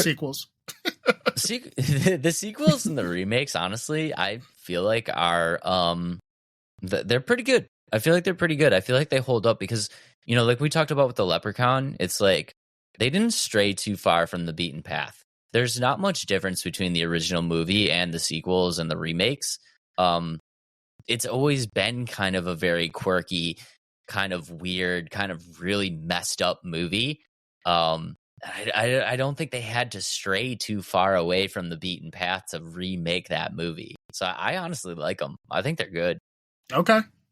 Wholehearted. I personally, I do love the remake. The one with Jessica Biel, the 2003 one. That, I think that's pretty good. And I like the prequel they did to that one. The one with... the prequel was good too. Yeah. I thought some of the sequels to the original were kind of okay. I mean, there's a scene in the third one that I love where he's got like a child's toy and it's like he's supposed to spell out like woman or whatever, and he's like spelling out FOOD, and it's like it's wrong, and he's just like, and he keeps doing it, and he like gets pissed and like smashes it. I love that. I thought that was very funny. Did you see the most recent one that Netflix came out with? I did not know. It's there. I was waiting. Yeah. I was waiting for your reaction. They tried to do like a Halloween 2018 with it. They tried to like a direct sequel to the original, and he comes up against Sally again, and the problem is that the actress who played Sally passed away years ago, so you're getting somebody else to play Sally, and it just doesn't work. That kind of intensity that you're supposed to feel, like seeing Jamie Lee Curtis 40 years later with Michael Myers, like that was pretty cool. You don't have that here. It's in my opinion, they probably should have just skipped that part and just try to figure something else to do, because it doesn't work in my opinion. But yeah, all new storyline or something. I don't know. Like we just talked about it with Nightmare on Elm Street, and seeing Nancy again after 10 plus years, and like seeing that age, and a lot like what you said with Jamie Lee Curtis. Like it really doesn't matter. It matters if you're a true fan of the franchise. Yes. So yeah, they probably should have just left that one alone. Or a new storyline, maybe all new storyline. Just kind of skip that idea altogether. Yeah, like don't bring Sally back. And plus, it was weird because she was like the first time they introduce her, she's like gutting a pig. It's like interesting. Yeah, the actress that played her. Let me see. I don't know if you've ever seen Wrong Turn. You've seen Wrong Turn? I think I have. Yeah. What was that movie about? It was about the backwards inbred cannibals in Virginia. Yeah. I think I remember. Like I remember seeing that. This is funny. We talked about Blockbuster already. I remember seeing the box art at Blockbuster. Yeah, which it's not a bad movie. I mean, for what it was, what it is, and at the time. But one of the main inbreds that they keep bringing back, and I say inbreds because that's what they were. They were constantly doing each other in the family. So they had like a nickname for it, like Shrieker or whatever. Like it would always like kind of like laugh and kind of had like a grin on, like a Joker type grin. Anyway, the actor that played that one, they had play Sally in this one, and you can just like kind of see it. I'm like, that's just weird. Yeah, it just feels weird. Yeah, I feel like once you do one of those movies, you're just like, I don't know. Yeah, I hate typecasting, but sometimes, it's Sometimes you weird. just can't unsee it, dude. You just can't unsee the character as the character. You know what I mean? Yeah, I Yeah. agree. But that's a good pick, dude. Thank you, dude. Texas Yeah, Chainsaw. if you guys have not seen the original Texas Chainsaw Massacre from 1974, give it a look. I think it's definitely worth the watch, and it still holds up today. Yes, for sure. Okay, next on my list, we're gonna do something a little bit different. We'll go with Hereditary. I don't think I've ever seen that movie. Oh, dude, you got to see Hereditary. Please enlighten me. Enlighten me. I'm learning a new movie today, guys. I'm super excited. I kind of feel bad because if going into detail, there's a lot of detail in this movie. It takes multiple viewings if you can handle it. There's a lot of people that really can't. It's that bad? Yeah. It my can God. be. It's about this family, okay? They're completely dysfunctional. And they are I hate to spoil it for you, dude, but do it. Do the deep dive. I am not a spoiler guy. I am totally fine going into a movie knowing what's going to happen. Okay. It's about a family completely dysfunctional. Their mother's, so the kid's grandmother has passed from the mother's side, and it starts off with them like at her funeral. I've only seen it once, so I may get some details mixed up, but this is basically the gist of the movie. If you're so, everybody's kind of looking at him weird. They're really interested in the youngest daughter, who's on the poster on the cover of the movie. Her name is Charlie. And they're just like really interested in her and just like looking at her, staring at her very weird. And it cuts to realizing that the mother has some issues going on with the father. She makes their son take the daughter out while he goes to a party. He goes out, he tokes up, and the daughter eats like nuts or something, has an allergic reaction. He's got to rush her to the hospital. As he's rushing her to the hospital, she's like sticks her head out the window, and an animal runs out in front of him.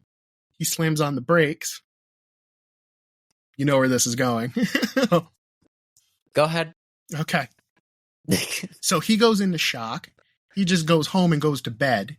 The mother goes down to find what's in the back seat of the car. And she gets upset. Obviously. Yeah. The family gets even more dysfunctional. She turns to this friend that she makes at a Target, where she goes to like a seance so she can talk to her daughter. Oh, no. Yeah. And things go from bad to worse. She starts seeing things. Come to find out, her mother, it's Toni Collette. You know who Toni Collette is, right? Okay. Yeah. So her mother was in a Satanist cult. Oh my God. This friend is part of the Satanist cult. This was all a trick to get them to like bring this demon into their house. Oh my God. And what they really want is the son. And how it ends, it's like completely insane. Like the mother ends up like getting possessed by the demon to try to kill her son. She ends up killing herself with like piano wire, like taking it and like trying to take her head off. Oh, yeah. Okay. And you find out that all these Satanist cult members have been in their house the entire time. Like hiding in the house? They're just in the house and they're like naked. They come out there like naked and they're just like, they want her son to. I'm skipping over a lot of details because you got to see it to really experience. It's like a sacrifice. They want the son as like a sacrifice to the demon. So the demon has to be in a male child. Oh no! So they want him, and he's in the end, he like jumps out the window to like get away from everybody because now everybody's dead. Like his his mother's dead, his father's dead, his sister's been dead.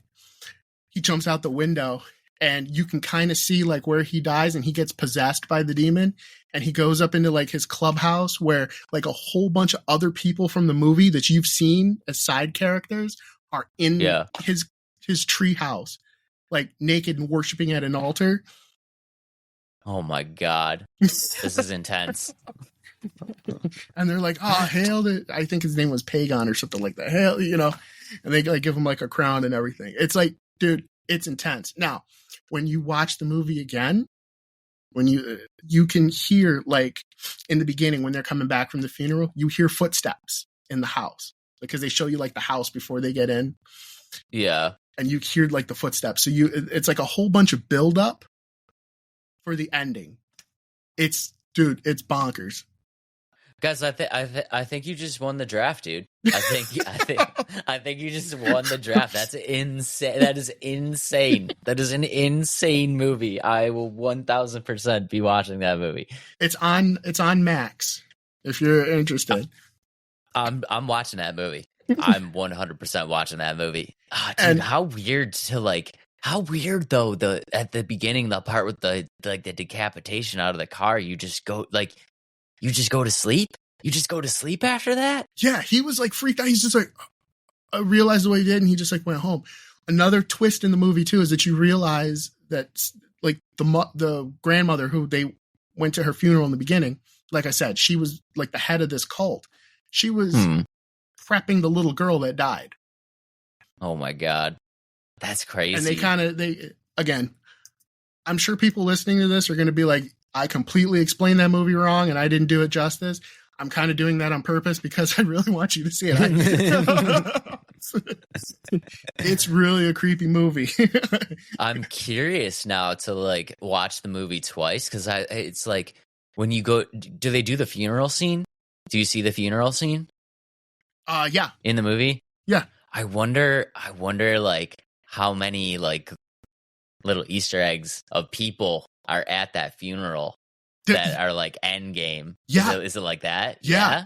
Yeah. Dude. Yeah. Not only that, sick. but like the kids, the boy, when he goes to school, his friends, they're in the treehouse at the end. Oh, they're in the cult too, the other little kids? Yeah. Oh my God. It's insane. All these supporting characters and people you see in the background you may not even be thinking of. They're like, you got to, it's one of those things you got to like watch multiple times to like catch every little bit. That's crazy, dude. I am 100% watching that movie. You have won the draft. You have won the draft, ladies and gentlemen. The draft is over, dude. You have won. So, all right. Well, I mean, I guess we'll continue on, but even though there's no need, ladies and gentlemen, the next movie on my list, I'm going to go back to the earliest of earliest movies that is on my list, and I'm going to go with The Exorcist, little Linda Blair. Dude, That's movie. Fair. I was a horror movie junkie as a kid, right? I loved watching horror movies. That was the one movie that I remember from being a kid that I turned off and stopped and was like, I cannot watch this. I can't. It's too scary. It's too scary. I cannot watch this movie. Everybody knows the scene with the head spinning around and the puking and stuff like that. Dude, when I saw that, I was just like, nope, no. That was a movie that I needed to grow up to watch that movie, and I knew it. I knew it as a child, so like, yeah, I gotta put The Exorcist on the list. Insane movie. It is really. It's a classic for a reason. I just love the fact that you'd be like, yeah, I'm not old enough to watch this. Click. Nope. I remember it. I remember it because it's like I had a TV in my room, which I thought was super sweet, and we had HBO when HBO was on Channel 5, and The Exorcist came on, and I was like, oh, sweet, horror movie. I've never seen a horror movie, and I got my little popcorn and my pink lemonade, and I'm laying in my room, and we got about maybe 35, 40 minutes into that movie, and I was like, I am not old enough to watch this movie, and then, boop, right to cartoons.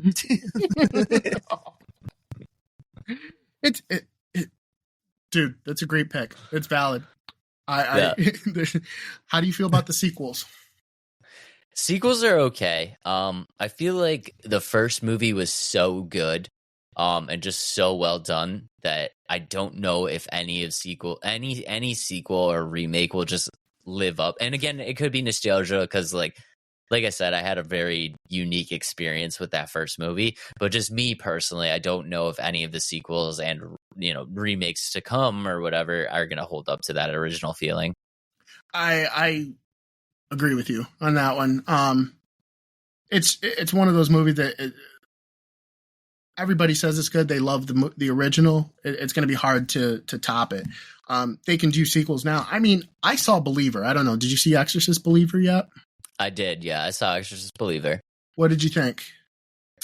I thought it was good. I didn't think it was bad, and I know there's a little bit of backlash about the movie. I don't think it was a bad movie, but I think a lot like we talked about is just they have so much to live up to. You know what I mean? It's yes. like it's almost selfish to think that they're gonna kind of like be able to recreate the magic that happened in that first movie. You know what I mean? Right. So, and I went into it that way. I went into it knowing like this is not going to be like I'm not going to get that same feeling of me sitting in my room alone, being so afraid that I could not finish the movie. Like I'm not going to get that feeling right now. And I kind of went into the movie thinking that. So I thought it was okay. I thought maybe it got like a little bit of a bad rep that it didn't deserve. I agree. I have just recently watched the original Exorcist. I watched it because I knew I was going to go see Believer, and I'm like, I should probably watch it before I go. But going into seeing Believer, I was like, this may not be all that great, but I found myself like really invested in the story. Yeah. There was some dialogue in there that I thought was a little bit weird, like her blaming the patriarchy for her not letting her be in the room with her daughter's exorcism, which is kind of silly because I don't know if she remembered, but both of those men died in that. They died in that. So maybe it wasn't the patriarchy why they didn't want her in the room. I think that was like a little bit of a whoops moment in the script, but we just kind of like overlooked that. Yeah. But I really enjoyed it. I'm looking forward to the next two sequels because there's supposed to be two more. So, yeah, they did sign it on for a trilogy, right? Yeah. So, I mean, I'm excited for him. I think the first movie was good. I just, but I went into it just like Freddy vs. Jason. Like I just went in with different expectations, I think, than most people did. And if you go in with the expectation of like, no, that you're not going to recreate that same feeling, and that's okay. It doesn't have to give you that same feeling to be good. You know what I mean? And that's something that I think maybe people overlook every once in a while. It's like, is it truly not well done, or is it just not what you expected? Yeah. It's because they would complain if it's the other way. Like, I saw it coming. It's just like the original. You're going to complain either way. So, but yeah, that Exorcist is a very good choice, man. It's a classic. It's a classic for a reason. Thank you, dude. You're welcome. I got a lot of work to do after Hereditary. So let's hope my list is just full of bangers from here on out. I'm sure you'll do just fine. On my next one, I like this one for different reasons. Have you ever seen Hatchet? I have. I love Hatchet. That's a deep cut, dude. Yes. Let's go. Okay. I love that movie. I think it's a great movie. It is. Yeah. Go ahead and spoil it, though. Give a little synopsis, because I'm not sure how many people have seen Hatchet. Yeah. So the story is of Victor Crowley. His father and him lived in a swamp. They were ridiculed because the son was deformed, I think is how it went. And they used to torture the kid, and I I think they set the house on fire. It's been a while since I've seen it. So set the house on fire, and the father was able to scare them away, but he was trying to break in to save his son. And he used a hatchet on the door. He didn't know his son was like right up against the door, and hatchets him in the face. And brutal. Yeah. Just brutal. Yeah. So now you can hear in the swamp, it's a cursed part of the swamp, you'll hear Daddy, which sounds terrible. Forgive me, but that's what happens in the movie. Get ready for that sound clip to go viral on TikTok. Yeah, right?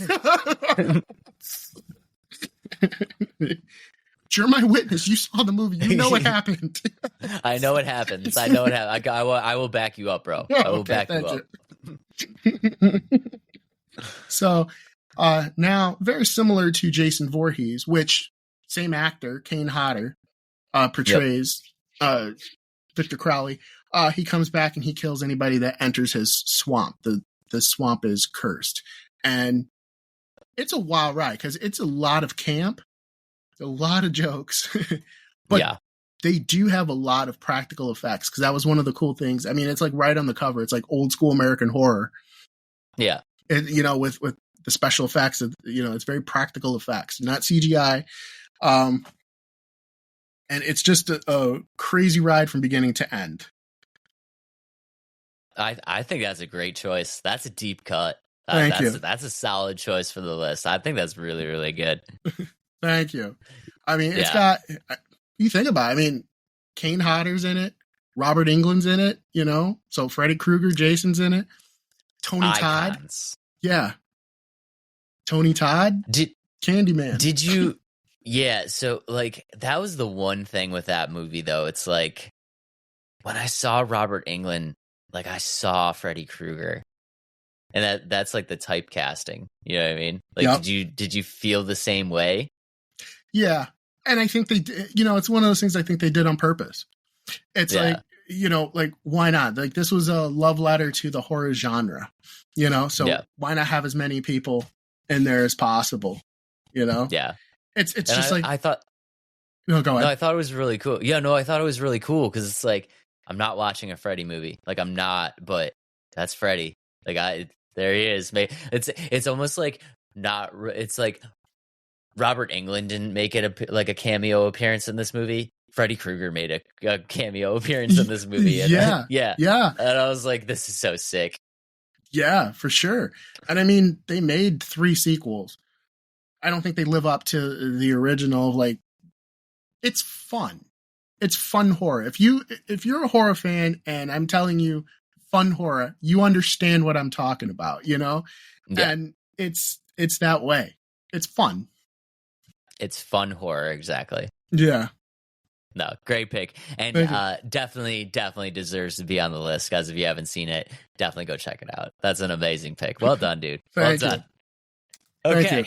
Next up on the list. I don't know how too many people are going to feel about this one, but we are going to go to the early 2000s, and we are going to go with a little movie called The Ring.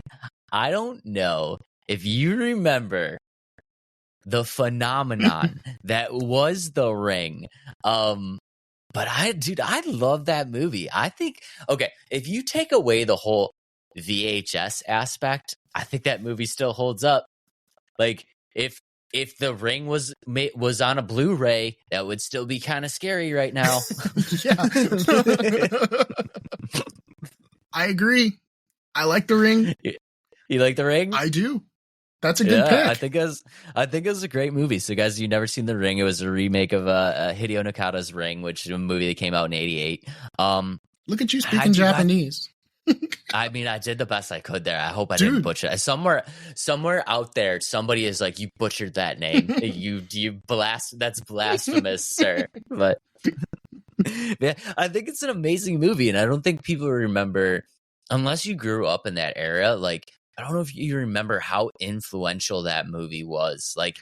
That Ring girl, the girl that played the girl in The Ring, that scene of her coming out of the TV and then walking all weird and the hair draped over, and it's that was such an iconic thing at that time. That movie took the world by storm, and that ring girl was everywhere, dude. It was crazy. Yes, 100%. I agree.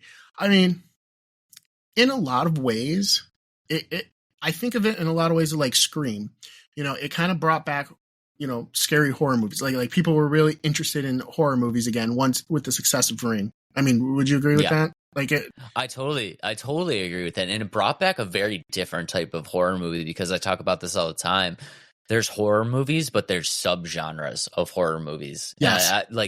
There's slasher films, there's like thrillers, there's like your ghosty kind of exorcisty kind of stuff, right? And this brought back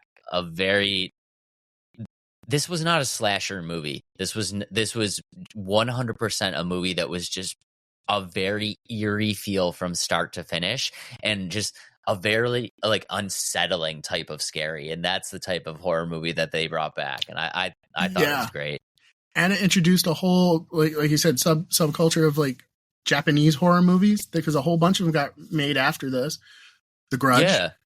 The Grudge. Yeah. Which was a remake of Ju-on. Yeah. Yeah. Yep. And there were several other ones too that didn't perform as well, but I mean, they were pretty creepy. I'm trying to think there was one with, I think it was Joshua Jackson. It was, I want to say Shudder, but that's not what I'm thinking of. What was the name of that movie? That's gonna drive me nuts. Yeah, I'm gonna text you at like 3 a.m. and be like, I got it. It was this. I've got it on my shelf. I'm gonna go over there and I'm gonna be like, God, why didn't I think of this when I was talking?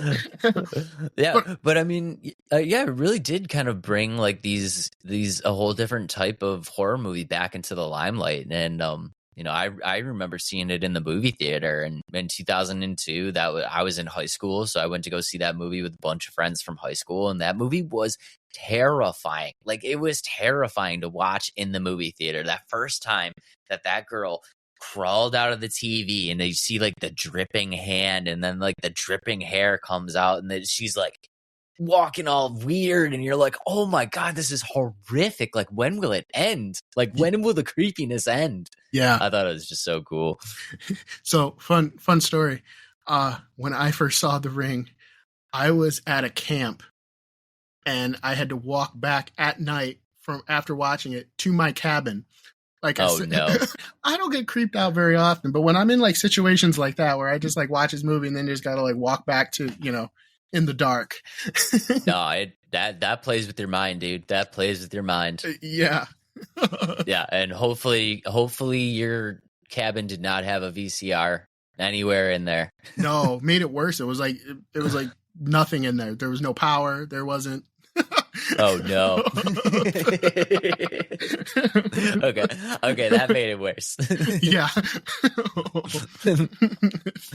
But yeah, guys, if you guys have never seen The Ring, keep in mind the time period. It did come out in 2002, so the premise of The Ring, it has a lot to do with this girl kind of being attached to this VHS tape. If you play this videotape and you watch what happens on the movie, the ring girl will come out of the TV and kill you. So it may not hold up today because of the whole VHS aspect. But if you watch it and you go back and you think about the time when VHS was obviously still the thing, just try to keep that in mind. And I think if you keep that in mind, go in with an open mind and just realize that it came out in 2002, it's still very, very scary. Yeah. Now, how do you feel about the sequels? Sequels, again, it's got the same effect for me as The Exorcist. The original Ring just really hit different. It was something so new and so fresh, something that I haven't seen done that well in a very, very long time, and kind of breathed new life into the horror genre for me.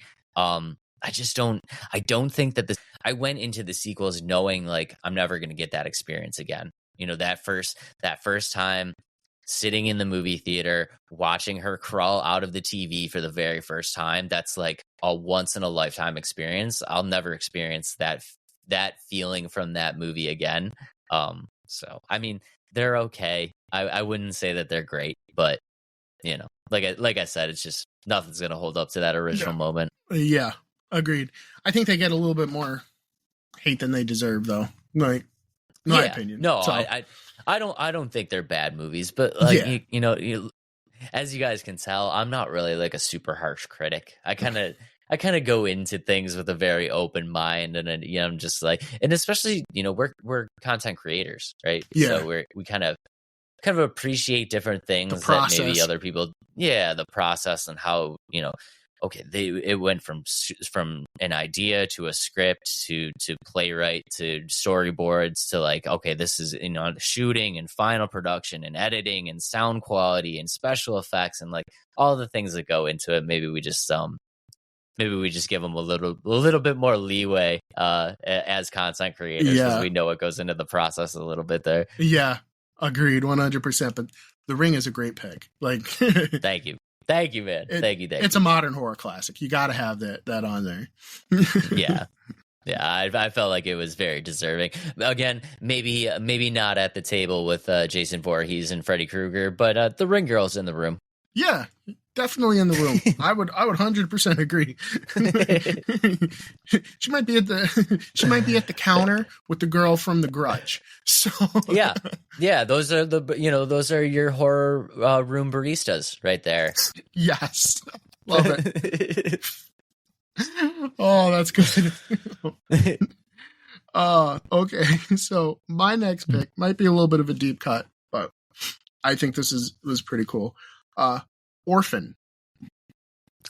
That's a good pick too. Thank you. Yeah, no, this is a good list, dude. I feel like we have like a list of like 20 must-watch horror movies. We should turn that into a thing. Yeah.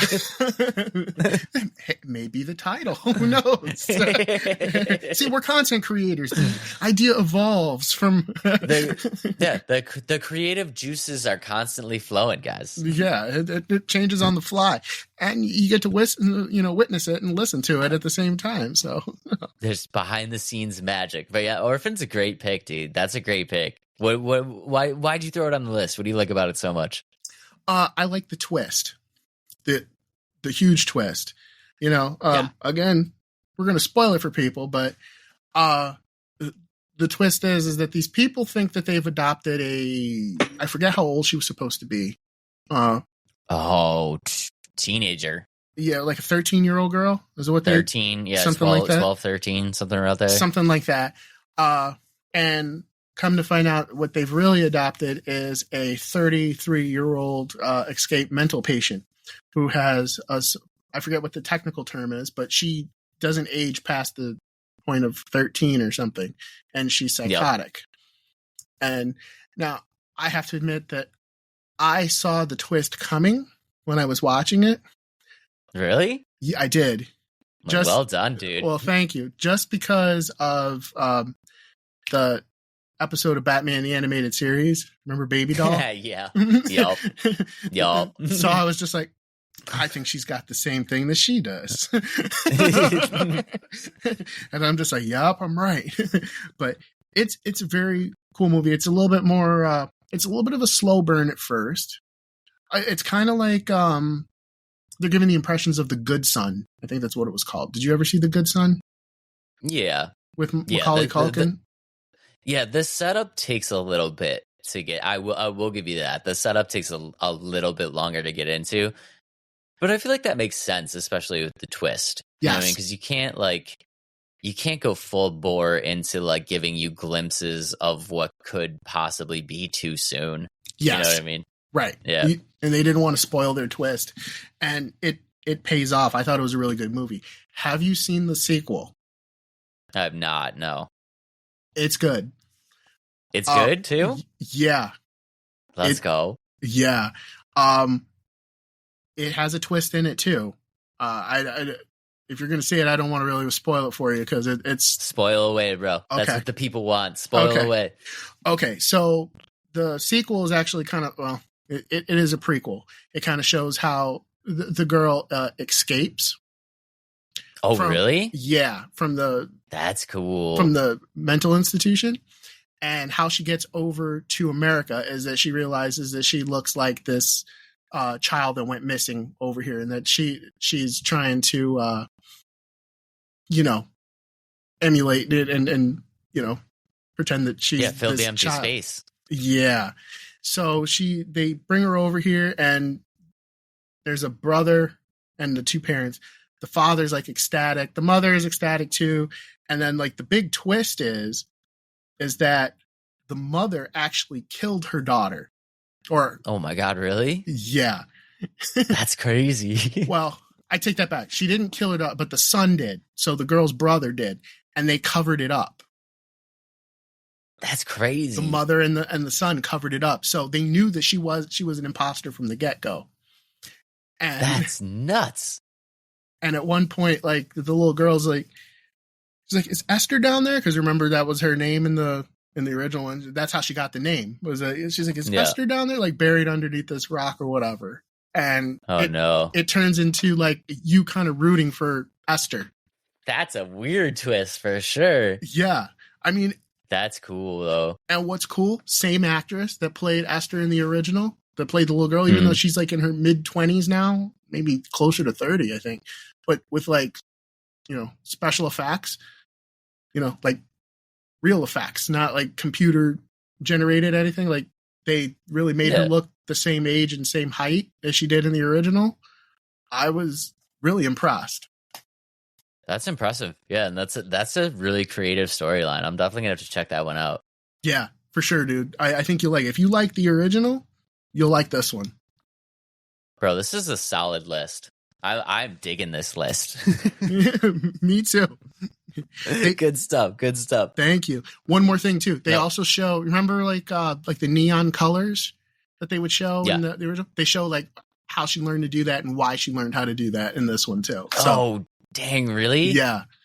That's cool, dude. I want to watch it just for that alone. Yeah. Definitely check it out. It's on Paramount Plus, I believe.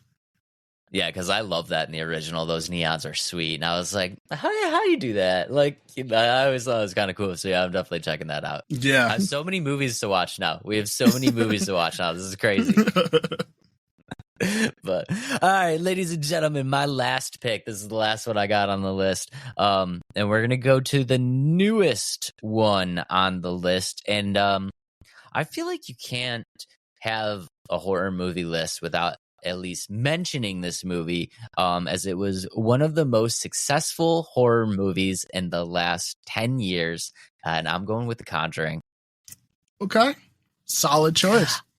I gotta go with The Conjuring. I think it was another movie like that, like The Ring, where you're just like, maybe the horror movie genre was kind of getting a little sleepy, and this kind of brought it back. And then and you can see it from it sparked a whole series of movies. Like Annabelle came from The Conjuring, The Nun came from The Conjuring. It's like it was so influential that it kind of led to other franchises becoming influential. And it's like that was based on a true story. Like that, just the level of detail that they went to, just recreating all of the things that happened. And it's like that was such a good movie. It was so scary. Yeah. I agree. It's a good movie. Interesting story. Like you said, it's a little different. They're kind of going back to the, I would say again, like following with The Ring and Scream. It kind of brought back horror again for modern generation, but supernatural scary. Supernatural scary. Yeah. You can't go wrong with that. You can't go wrong with that. And I think they really did a good. So this movie got me. Once they were like, this is based on a true story, I was like, oh damn! I need to know. I need to know what really happened. And if you guys don't know about the movie, basically these paranormal detectives go. There's a family. There's somebody gets possessed. And the story is obviously this exorcism that takes place, but they call in these experts who are the Warrens, and the Warrens are real people. They are real supernatural investigators. And if you go back, and they've done a bunch of interviews and stuff like that, if you listen to the way that they talk about this experience, that I think in some aspects is even more chilling than the movie itself. Yes. Is just the way that they talk about the things that happen. It's like, I don't like whether you believe or you don't believe. That's up to like that's completely up to you. But um, if you don't believe the way that they talk about the things that happened in that room, you're like, well, I don't know. Well, now I'm questioning things. You know what I mean? Like they're so believable and so passionate about the things that they said that took place in that room, and I'm just like, that's terrifying. If all that really happened, that is terrifying. Yeah, for sure. Yeah. There's been a lot of skepticism towards the Warrens, and especially with the movies that came out. A lot of people were saying, they're full of shit. It didn't happen. Da da da da da. But I always go back and say, like what you said, watching their interviews and listening to how they talk. If they were, I think at the very least they believe it, because you don't talk about something like that if you're the laughing stock or people are laughing at you, you're making fun of. Like you don't do that for like your entire lives if you're faking it. Yeah, exactly. And it's like the way that they talk about it, it's you can tell, like you said, like they at least believe it. I feel like they at least believe it. Like you can usually tell when somebody is kind of putting on a front. You know what I mean? They've been putting on a front for so long because it gets exhausting. You know what I mean? But the way that they talk about it, it's just like they're very concrete in what they believe happened. Their stories are very they tell the same story every time. There's not a lot of changes from when they tell the story. You know what I mean? It's a very precise list of events that happen. Also, if you take into account, like, there's firsthand accounts of like the children that were in the room, like the little girl that was in the room. I forget what her name is right now, but she was on another YouTuber's channel that I actually watch. And just her talking about like what she heard from the other room, and like all of this stuff kind of like lines up and makes sense to the point where even if you're a non-believer, you have to at least entertain the idea that maybe this actually did happen. And if it really did happen the way that they said it happened, like that has to be the most horrifying experience you could possibly go through. It just had to be so terrible to live in those moments. Yeah. And then to have people not believe you on top of it afterwards.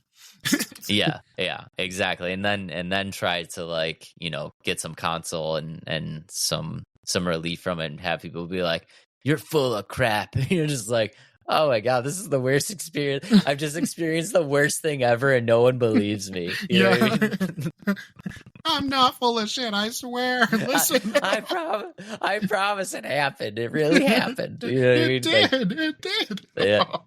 It's too funny. But such a good movie, man. And I think it holds up. I think the sequels are, like I said, nothing usually compares to the first one, but I think the sequels are good. And it sparked a whole interest in, the Annabelle doll, which again is like, that's a real thing. That's on display, I believe, at Zach Bagans' museum right now. Like that Annabelle doll is real. Like the Nun. I mean, say what you want, the Nun wasn't a great movie, but it was still horrifying when you were watching it. The character is really creepy. It was creepy, and that all just came from a painting that was in, that came from this movie, and you're just like, that's crazy, that like I don't know how many between Annabelle, the Nun, and The Conjuring, how many movies do we get from this experience? Like 8? I think it's like 10. I think it's a little bit more than that. Like 8 or 10 just from this one experience kind of led to all this stuff. It's like, that's pretty cool. Yeah, 100%. I mean, I know some people describe it as like the MCU of horror movies. Yeah, exactly. And I mean, I know they're coming out with more too. Did you see The Nun too? I did see The Nun too, yeah. What'd you think about that one? It was okay. I feel like they're kind of slipping there a little bit. For whatever reason, The Conjuring and Annabelle kind of held my attention more than I thought. When I initially saw The Nun, right, I was like, oh, it's kind of cool. But I always felt like it was just going to be a one-off. I always thought they were just going to do one Nun movie that was kind of like an homage, like this cheeky kind of like oh, isn't this cool? We made a movie about this one little thing, and and then it's like, now they're trying to make it a franchise. I don't know. I agree. This is a one-off. This is a cool one-off, a great one-off idea where I'm like, oh, that's clever. But as a franchise, I'm like, I don't know. Yeah, I agree. Like, I think the character is probably scarier than the movies in the Nun movies. Personal opinion. I 100% agree with that. Yeah, just seeing it, and I mean, especially what they've done with how they've worked the character into some of the movies. Like, I think it was like the second Annabelle movie. Yeah, I thought that was cool how they did that. Yeah, it's like, it's cool. It's in a picture. Yeah, it's exactly like what you said. It's like the MCU of horror genre. It's like they all kind of have these intertwining paths. You know what I mean? But and I know, because I see you post all the time. I know, like, you with me, you're still a theater goer, man. And I'm still a theater goer too. And I like seeing the movies on the big screen, experiencing that moment with like the surround sound, and you're kind of really entrenched in it. There's no distractions. Like, when you go to the movie theater, you're not messing around on your phone, or you know what I mean? Like, you're really there to watch the movie and get the experience. Conjuring movies, I like to go to the theater. The Nun, I'll wait for stream. Yeah. I can agree with that. I would go with that. Yeah. Wholeheartedly agree with that. That's yeah. But Conjuring is a good choice, man. Thank you, dude. Yeah, I think that, especially with like everything that comes with it, especially for this conversation. Yeah, it's perfect. The Conjuring umbrella deserves to be on the list, I think. Yeah, for sure. Okay, so my next one is Trick or Treat. I love Trick or Treat. Dude, you are going deep dives right now. Let's go. I love a good anthology. I feel it's like something that they don't do so much anymore, especially with having like all the different stories like tie into each other with characters from the other ones. That's one of the things I love about it most. Plus, I love Sam. I think he's cute. It's a good, it's a good choice. I like that. I like that call right there. Thank you. For those that don't know, Trick or Treat, like I said, is an anthology series. It's 4 stories. I can't remember how many there were. There's like 3 or 5. 5? Yeah, I think it was 5. Between 4 and 5 stories. With different characters, but they kind of intertwine, and like at the end it kind of all sums up. But throughout it, the main character that kind of ties it all together is this little character called Sam, and he looks like he's got like it's a sack on his head. Yeah, like Sack Boy. Maybe? Yeah, something like that. Yeah. And he's pretty creepy, and he's featured in one of the stories, and you realize he's kind of like a pumpkin monster, kind of. Not like Pumpkinhead, but a pumpkin monster that he wants you to observe the rules of Halloween. And it's just a lot of fun stuff. Like, there's werewolves in it. There's It's so crazy. And the funny thing about it is, like, do you know what that kind of style actually is? It's almost like an homage to like Tales from the Crypt or like Creep Show. You remember? Yeah, so Creep Show, I don't know if you guys know Creep Show, but when Creep Show came out, it was kind of like that anthology series with a host, like a host with the most, which, just like the Crypt Keeper and stuff like that. And that's exactly what Trick or Treat is. And I think maybe that's why I enjoyed that movie so much, because it just like threw it back to those days, the Tales of the Crypt Creep Show days, and I love that stuff. I do too. I have all the episodes of Tales from the Crypt on DVD. Yeah. It's a great show. So, but yeah, that's on my, it's going to be the last one on my list. I do have some honorable mentions I guess we could talk about if you're game. Throw them out there. All right. I have got The Strangers. I forgot about that movie, dude. I forgot about The Strangers. Dude, that's a good movie. I have so many movies to watch after this, dude. I'm glad to help. Yeah, The Strangers was, I forget when that came out, but what the scariest part about that is, it's, for those that don't know, it's 3 masked individuals that find their way into Liv Tyler's house and they terrorize her and her, I think it was husband, fiance. It's been a while since I've seen it. Fiance, I think. Fiance? Okay. Yeah. And, it's one of those things. It's kind of like what we were talking about with Halloween, where it could happen. Yeah. And at the end, when they're asked like why they're doing this, why they're causing all this in mayhem, they're just like, because you were home. Crazy, right? Yeah. Yeah.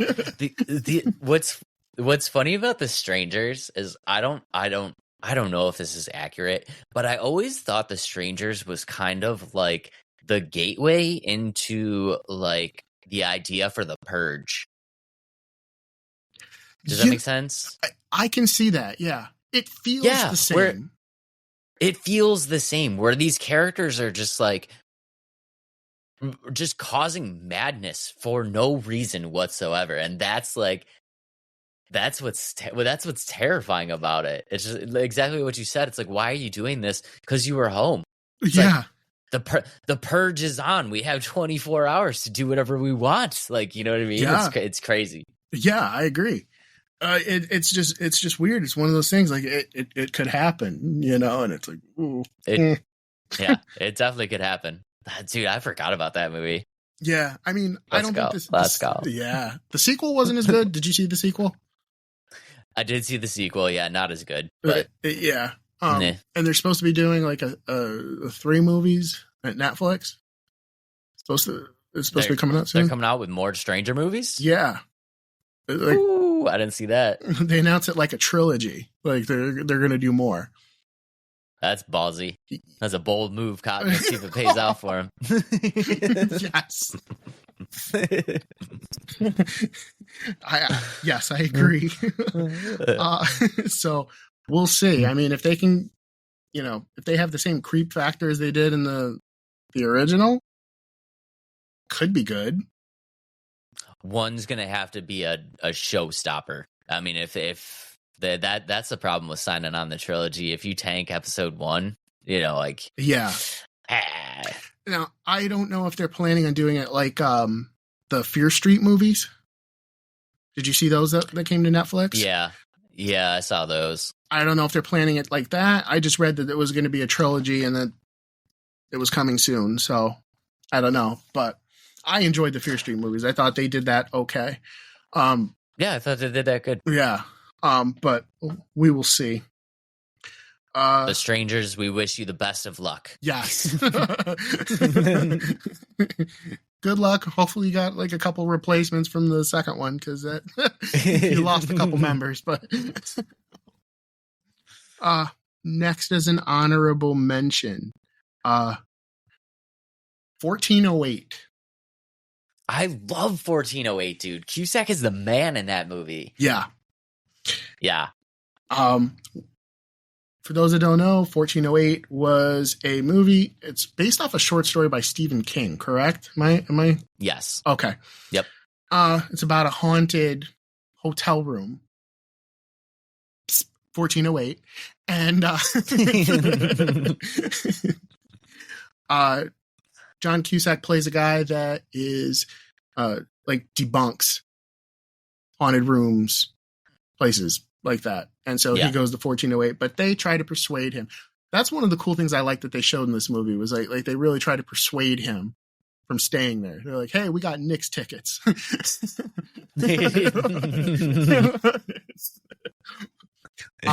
But upon staying in the room, he sees ghosts and other entities that not even necessarily died in that room, but just realizing, and now I've come to realize that there have been multiple endings to it. Yeah. That have been I think it was a different theatrical release, a different Blu-ray release, with different endings. The ending I saw, you said you've seen it. Do you remember what ending you saw originally? I saw the theatrical, and I actually do have the Blu-rays that has all of the endings on it. So I've watched the movie with all the endings. Okay, cool. The ending I saw was the the one where he's listening to the tape over again, and it's his daughter that has passed that's on the recording, and then his wife comes in and like drops the food or drink that she prepared for him in shock that she didn't really believe him until that moment. Like, that's really creepy. Yeah, that's a very, very creepy ending, and I believe that's the theatrical version. Is it? Okay. So I know overseas had a different one too, and I haven't seen the other one, so I've just seen that one. But I thought that was pretty creepy. What did you think? I thought it was really creepy. I thought it was a really good ending, and I think one of the things that kind of gets alluded to here, and guys, if you've never seen this movie, definitely check it out. But I think one of the things that kind of gets overlooked here is just how good a job John Cusack had to do acting in this movie. Because if you really go back and rewatch that movie, the amount of time that John Cusack is just on the screen alone and just has to convey this story of terror to you, with no supporting help from anyone else, a lot like Nicholson did in The Shining, where you just had to feel how this character was feeling, and they had to act in a certain way to like let you into that world without a ton of dialogue and without a lot of things happening. I think it gets overlooked. I think it gets overlooked how good Cusack did, just really making you feel like you were in that room with him during that whole thing. And he just an incredible performance, and I just don't know if he gets the credit he deserves for that movie. I agree. It's one of the ones that kind of like fly under the radar. Nobody really talks about it a lot, they very rarely show it on TV, like, the AMC Fright Fest and stuff like that. They usually show the same 4 movies over and over again. 1408 wasn't one of them, like it should be. No, not one of them. No, but it deserves to be. Yeah, guys, you guys never checked out 1408. Check that out. It's an amazing movie. I absolutely love that movie. And like so creative too with some of the things. I don't want to spoil too much, but like the part, like the painting, and like, dude, there's like trying to escape through the vents, and like, oh, dude, just so many like cool parts to that movie. The whole thing with the window, and you're just like, this is insane. It's pretty creepy. It's probably, I don't think many people have read the story, so it probably doesn't come up in the conversation of how it compares to Stephen King's other movies and books. You know what I mean? Like, people usually talk about it, and they talk, and Thinner and all, and all that. They don't really bring 1408 up into it, but it's probably one of the better Stephen King movies if you're a fan of his. Yeah. You know what? I've talked about Stephen King a lot, and gotten a lot of backlash, so I'm not going to bring that to your life. So we'll just say 1408 is great. Go ahead. I want to hear it. Go ahead. Bring it up. I'm interested. I'm game. I've always thought that Stephen King was a great writer. He's great at character development. He's great at plot. He's great at setup. He's great at a lot of things. The one thing that he is just, in my personal opinion, not very good at is closing the story out. I don't know what it is, but I feel like the ending of Stephen King anything is just, it's like there's so much character development. You're so invested into these things. Like, you're so interested in what's going to happen. And I just feel like the endings always just kind of fall flat for me. And I don't know if you feel that same way. I agree. I can agree with you there. You can agree? I can agree. I'll Bro, you just opened yourself up to a world of hate, and I'm so sorry I brought you into my world. It's okay. Hey, I'm used to it's what a healthy debate is all about. But I agree with you. Both movies, all 3 of them, the original movie that came on TV, and then the 2 that they released theatrically, even the ending. They even, as a joke, they even constantly tell the writer that his endings suck. That's, Stephen King himself said it to the character in there. It's a joke. He knows. He's aware. It's hard for me to just wrap my head around how you can be so good at like 95% of the writing process, and that last 5% just always seems to miss the mark. It just always seems to miss the mark. And it's like, and we're talking like great, like iconic films and like iconic books like Pet Sematary, It, The Shining. Like we're like, these are all very iconic things. And if you really, really, really go back and look at the endings to these things, you're just like, it could have been better. Yeah. Yeah. Yeah. You know what I mean? I agree. I concur. Yeah. Yeah. But that's a valid point. A very good point. So yeah, like it sets you up and you're just like, this is absolutely incredible. And then it's like, well, how does it end? Well, okay, we're gonna make this like an anti-bullying campaign where we just tell the monster that like it's stupid and we're not afraid of it anymore, and that's the end of that. Or like Pet Sematary, like this whole movie is about how you shouldn't bury stuff in this like burial ground.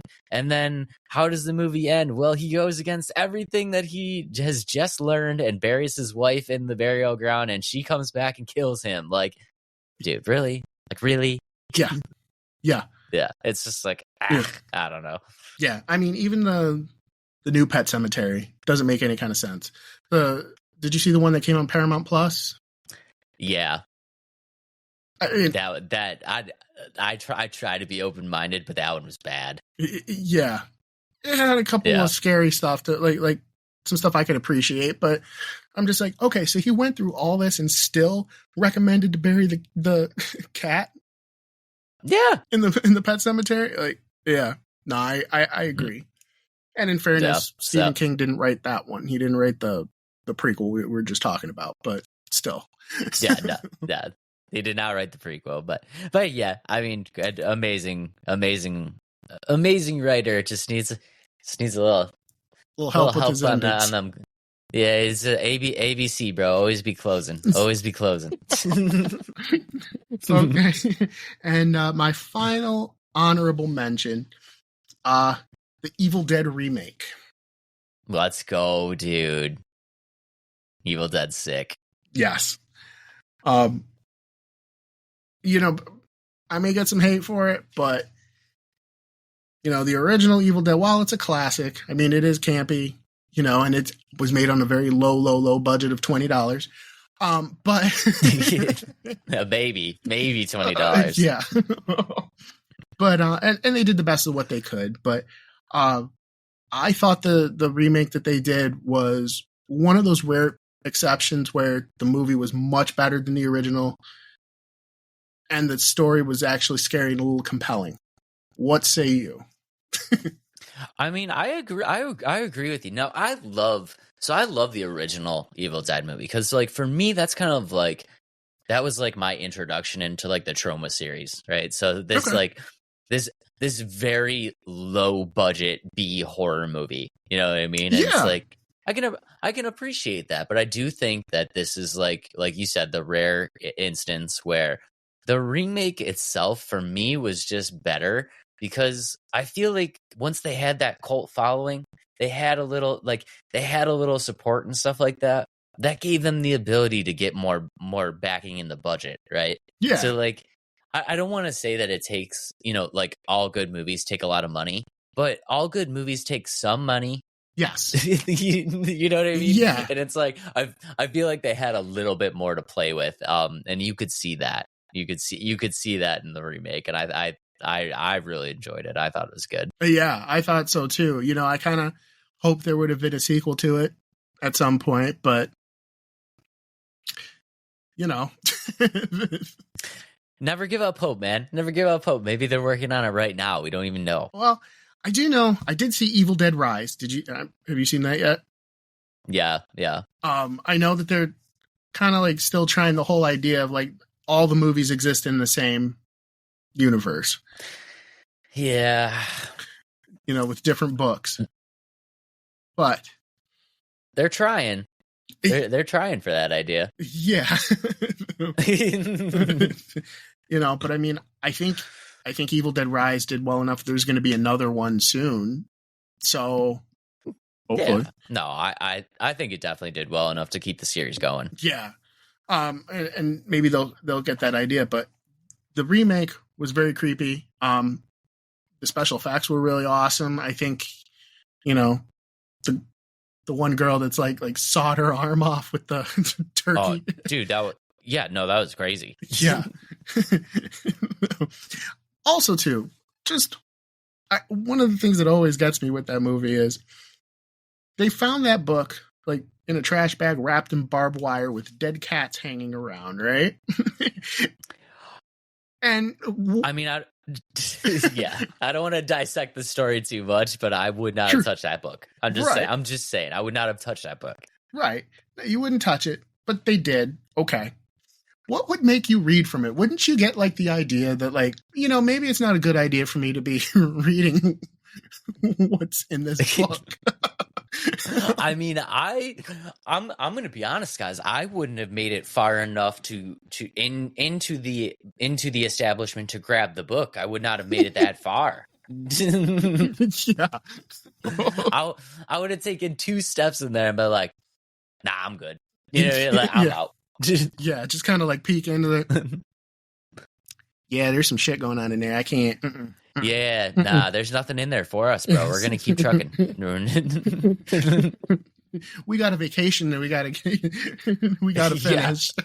We gotta get this girl off the drugs. We gotta. Let's help our friend. Let's go back upstairs. Yeah, let's just do anything besides stand in this room. Yeah. Yeah, maybe go somewhere else. Like, let's actually take her to rehab. Maybe let's help her. Yeah, I think it's a great choice, man. I love the Evil Deads. I think they're good movies. Yeah, I do too. And I mean, I you know, again, not crapping on the originals. I just think that, you know, it's one of the rare occasions where I think the remake did improve upon it in pretty much every way. Yeah. You know? Yeah, and I mean, we touched on it a little bit. I mean, you know, I don't want to be this like bougie moviegoer, but I mean, obviously the first movie was a little. I mean, I might have exaggerated a little bit with the trauma, but I mean, you know what I was getting at. Like, it was low budget. It was really low budget, and you know, the success of the first movie, just gave them a little bit more to play with, and I think the budget increase that they used wisely in the aspects that they really needed to kind of, you know, make it more of a complete movie. And I think the remake did what it needed to do. We'll put it that way. Yes. I agree 100%. And I think that is a good place to put a pin in it. That is the last on my list. Is there anything else that popped into your head that we can?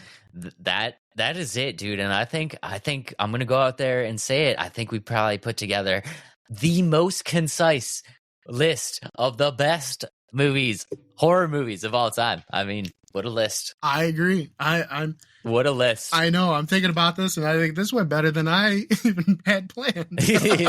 What a list, dude. This is an amazing list. Yeah.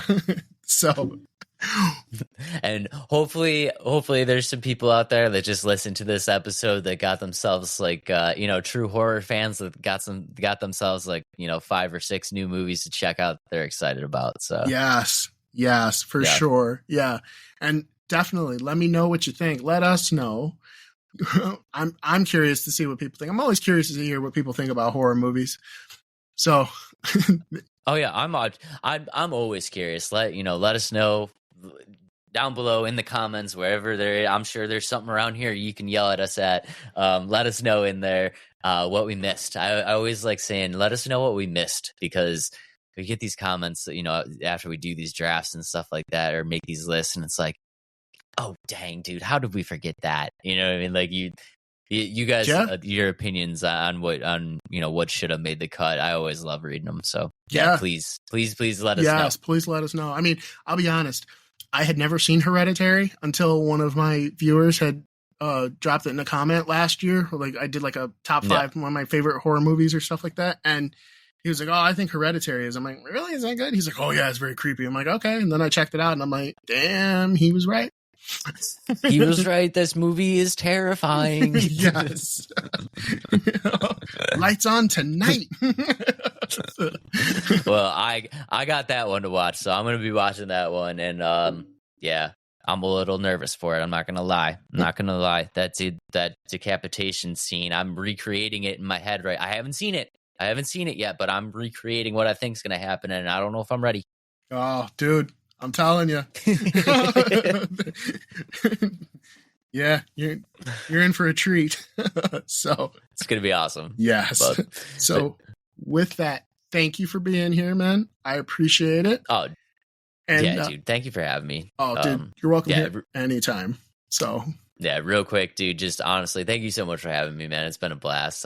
Like I said, I've been a huge fan of the channel for a long time, man. It's awesome to see you do what you do. Keep being you, man. Keep doing your thing, and thanks for all the content. Super appreciate it. Thank you, man. Means the world. I appreciate it. Thank you so much. Again, I'm glad to have you here. Tell the people at home where they can find you one more time. So if you guys like some nerdy stuff, you can check us out. I do a podcast with my good buddy Adam called Let's Talk Nerdy Podcast. We release weekly episodes and a bunch of content throughout the week. So you can check us out on YouTube, Spotify, Apple Podcasts, Instagram, TikTok. Anywhere that you have a search bar that you can type in Let's Talk Nerdy, go ahead and do that, and we will pop up somewhere. I promise.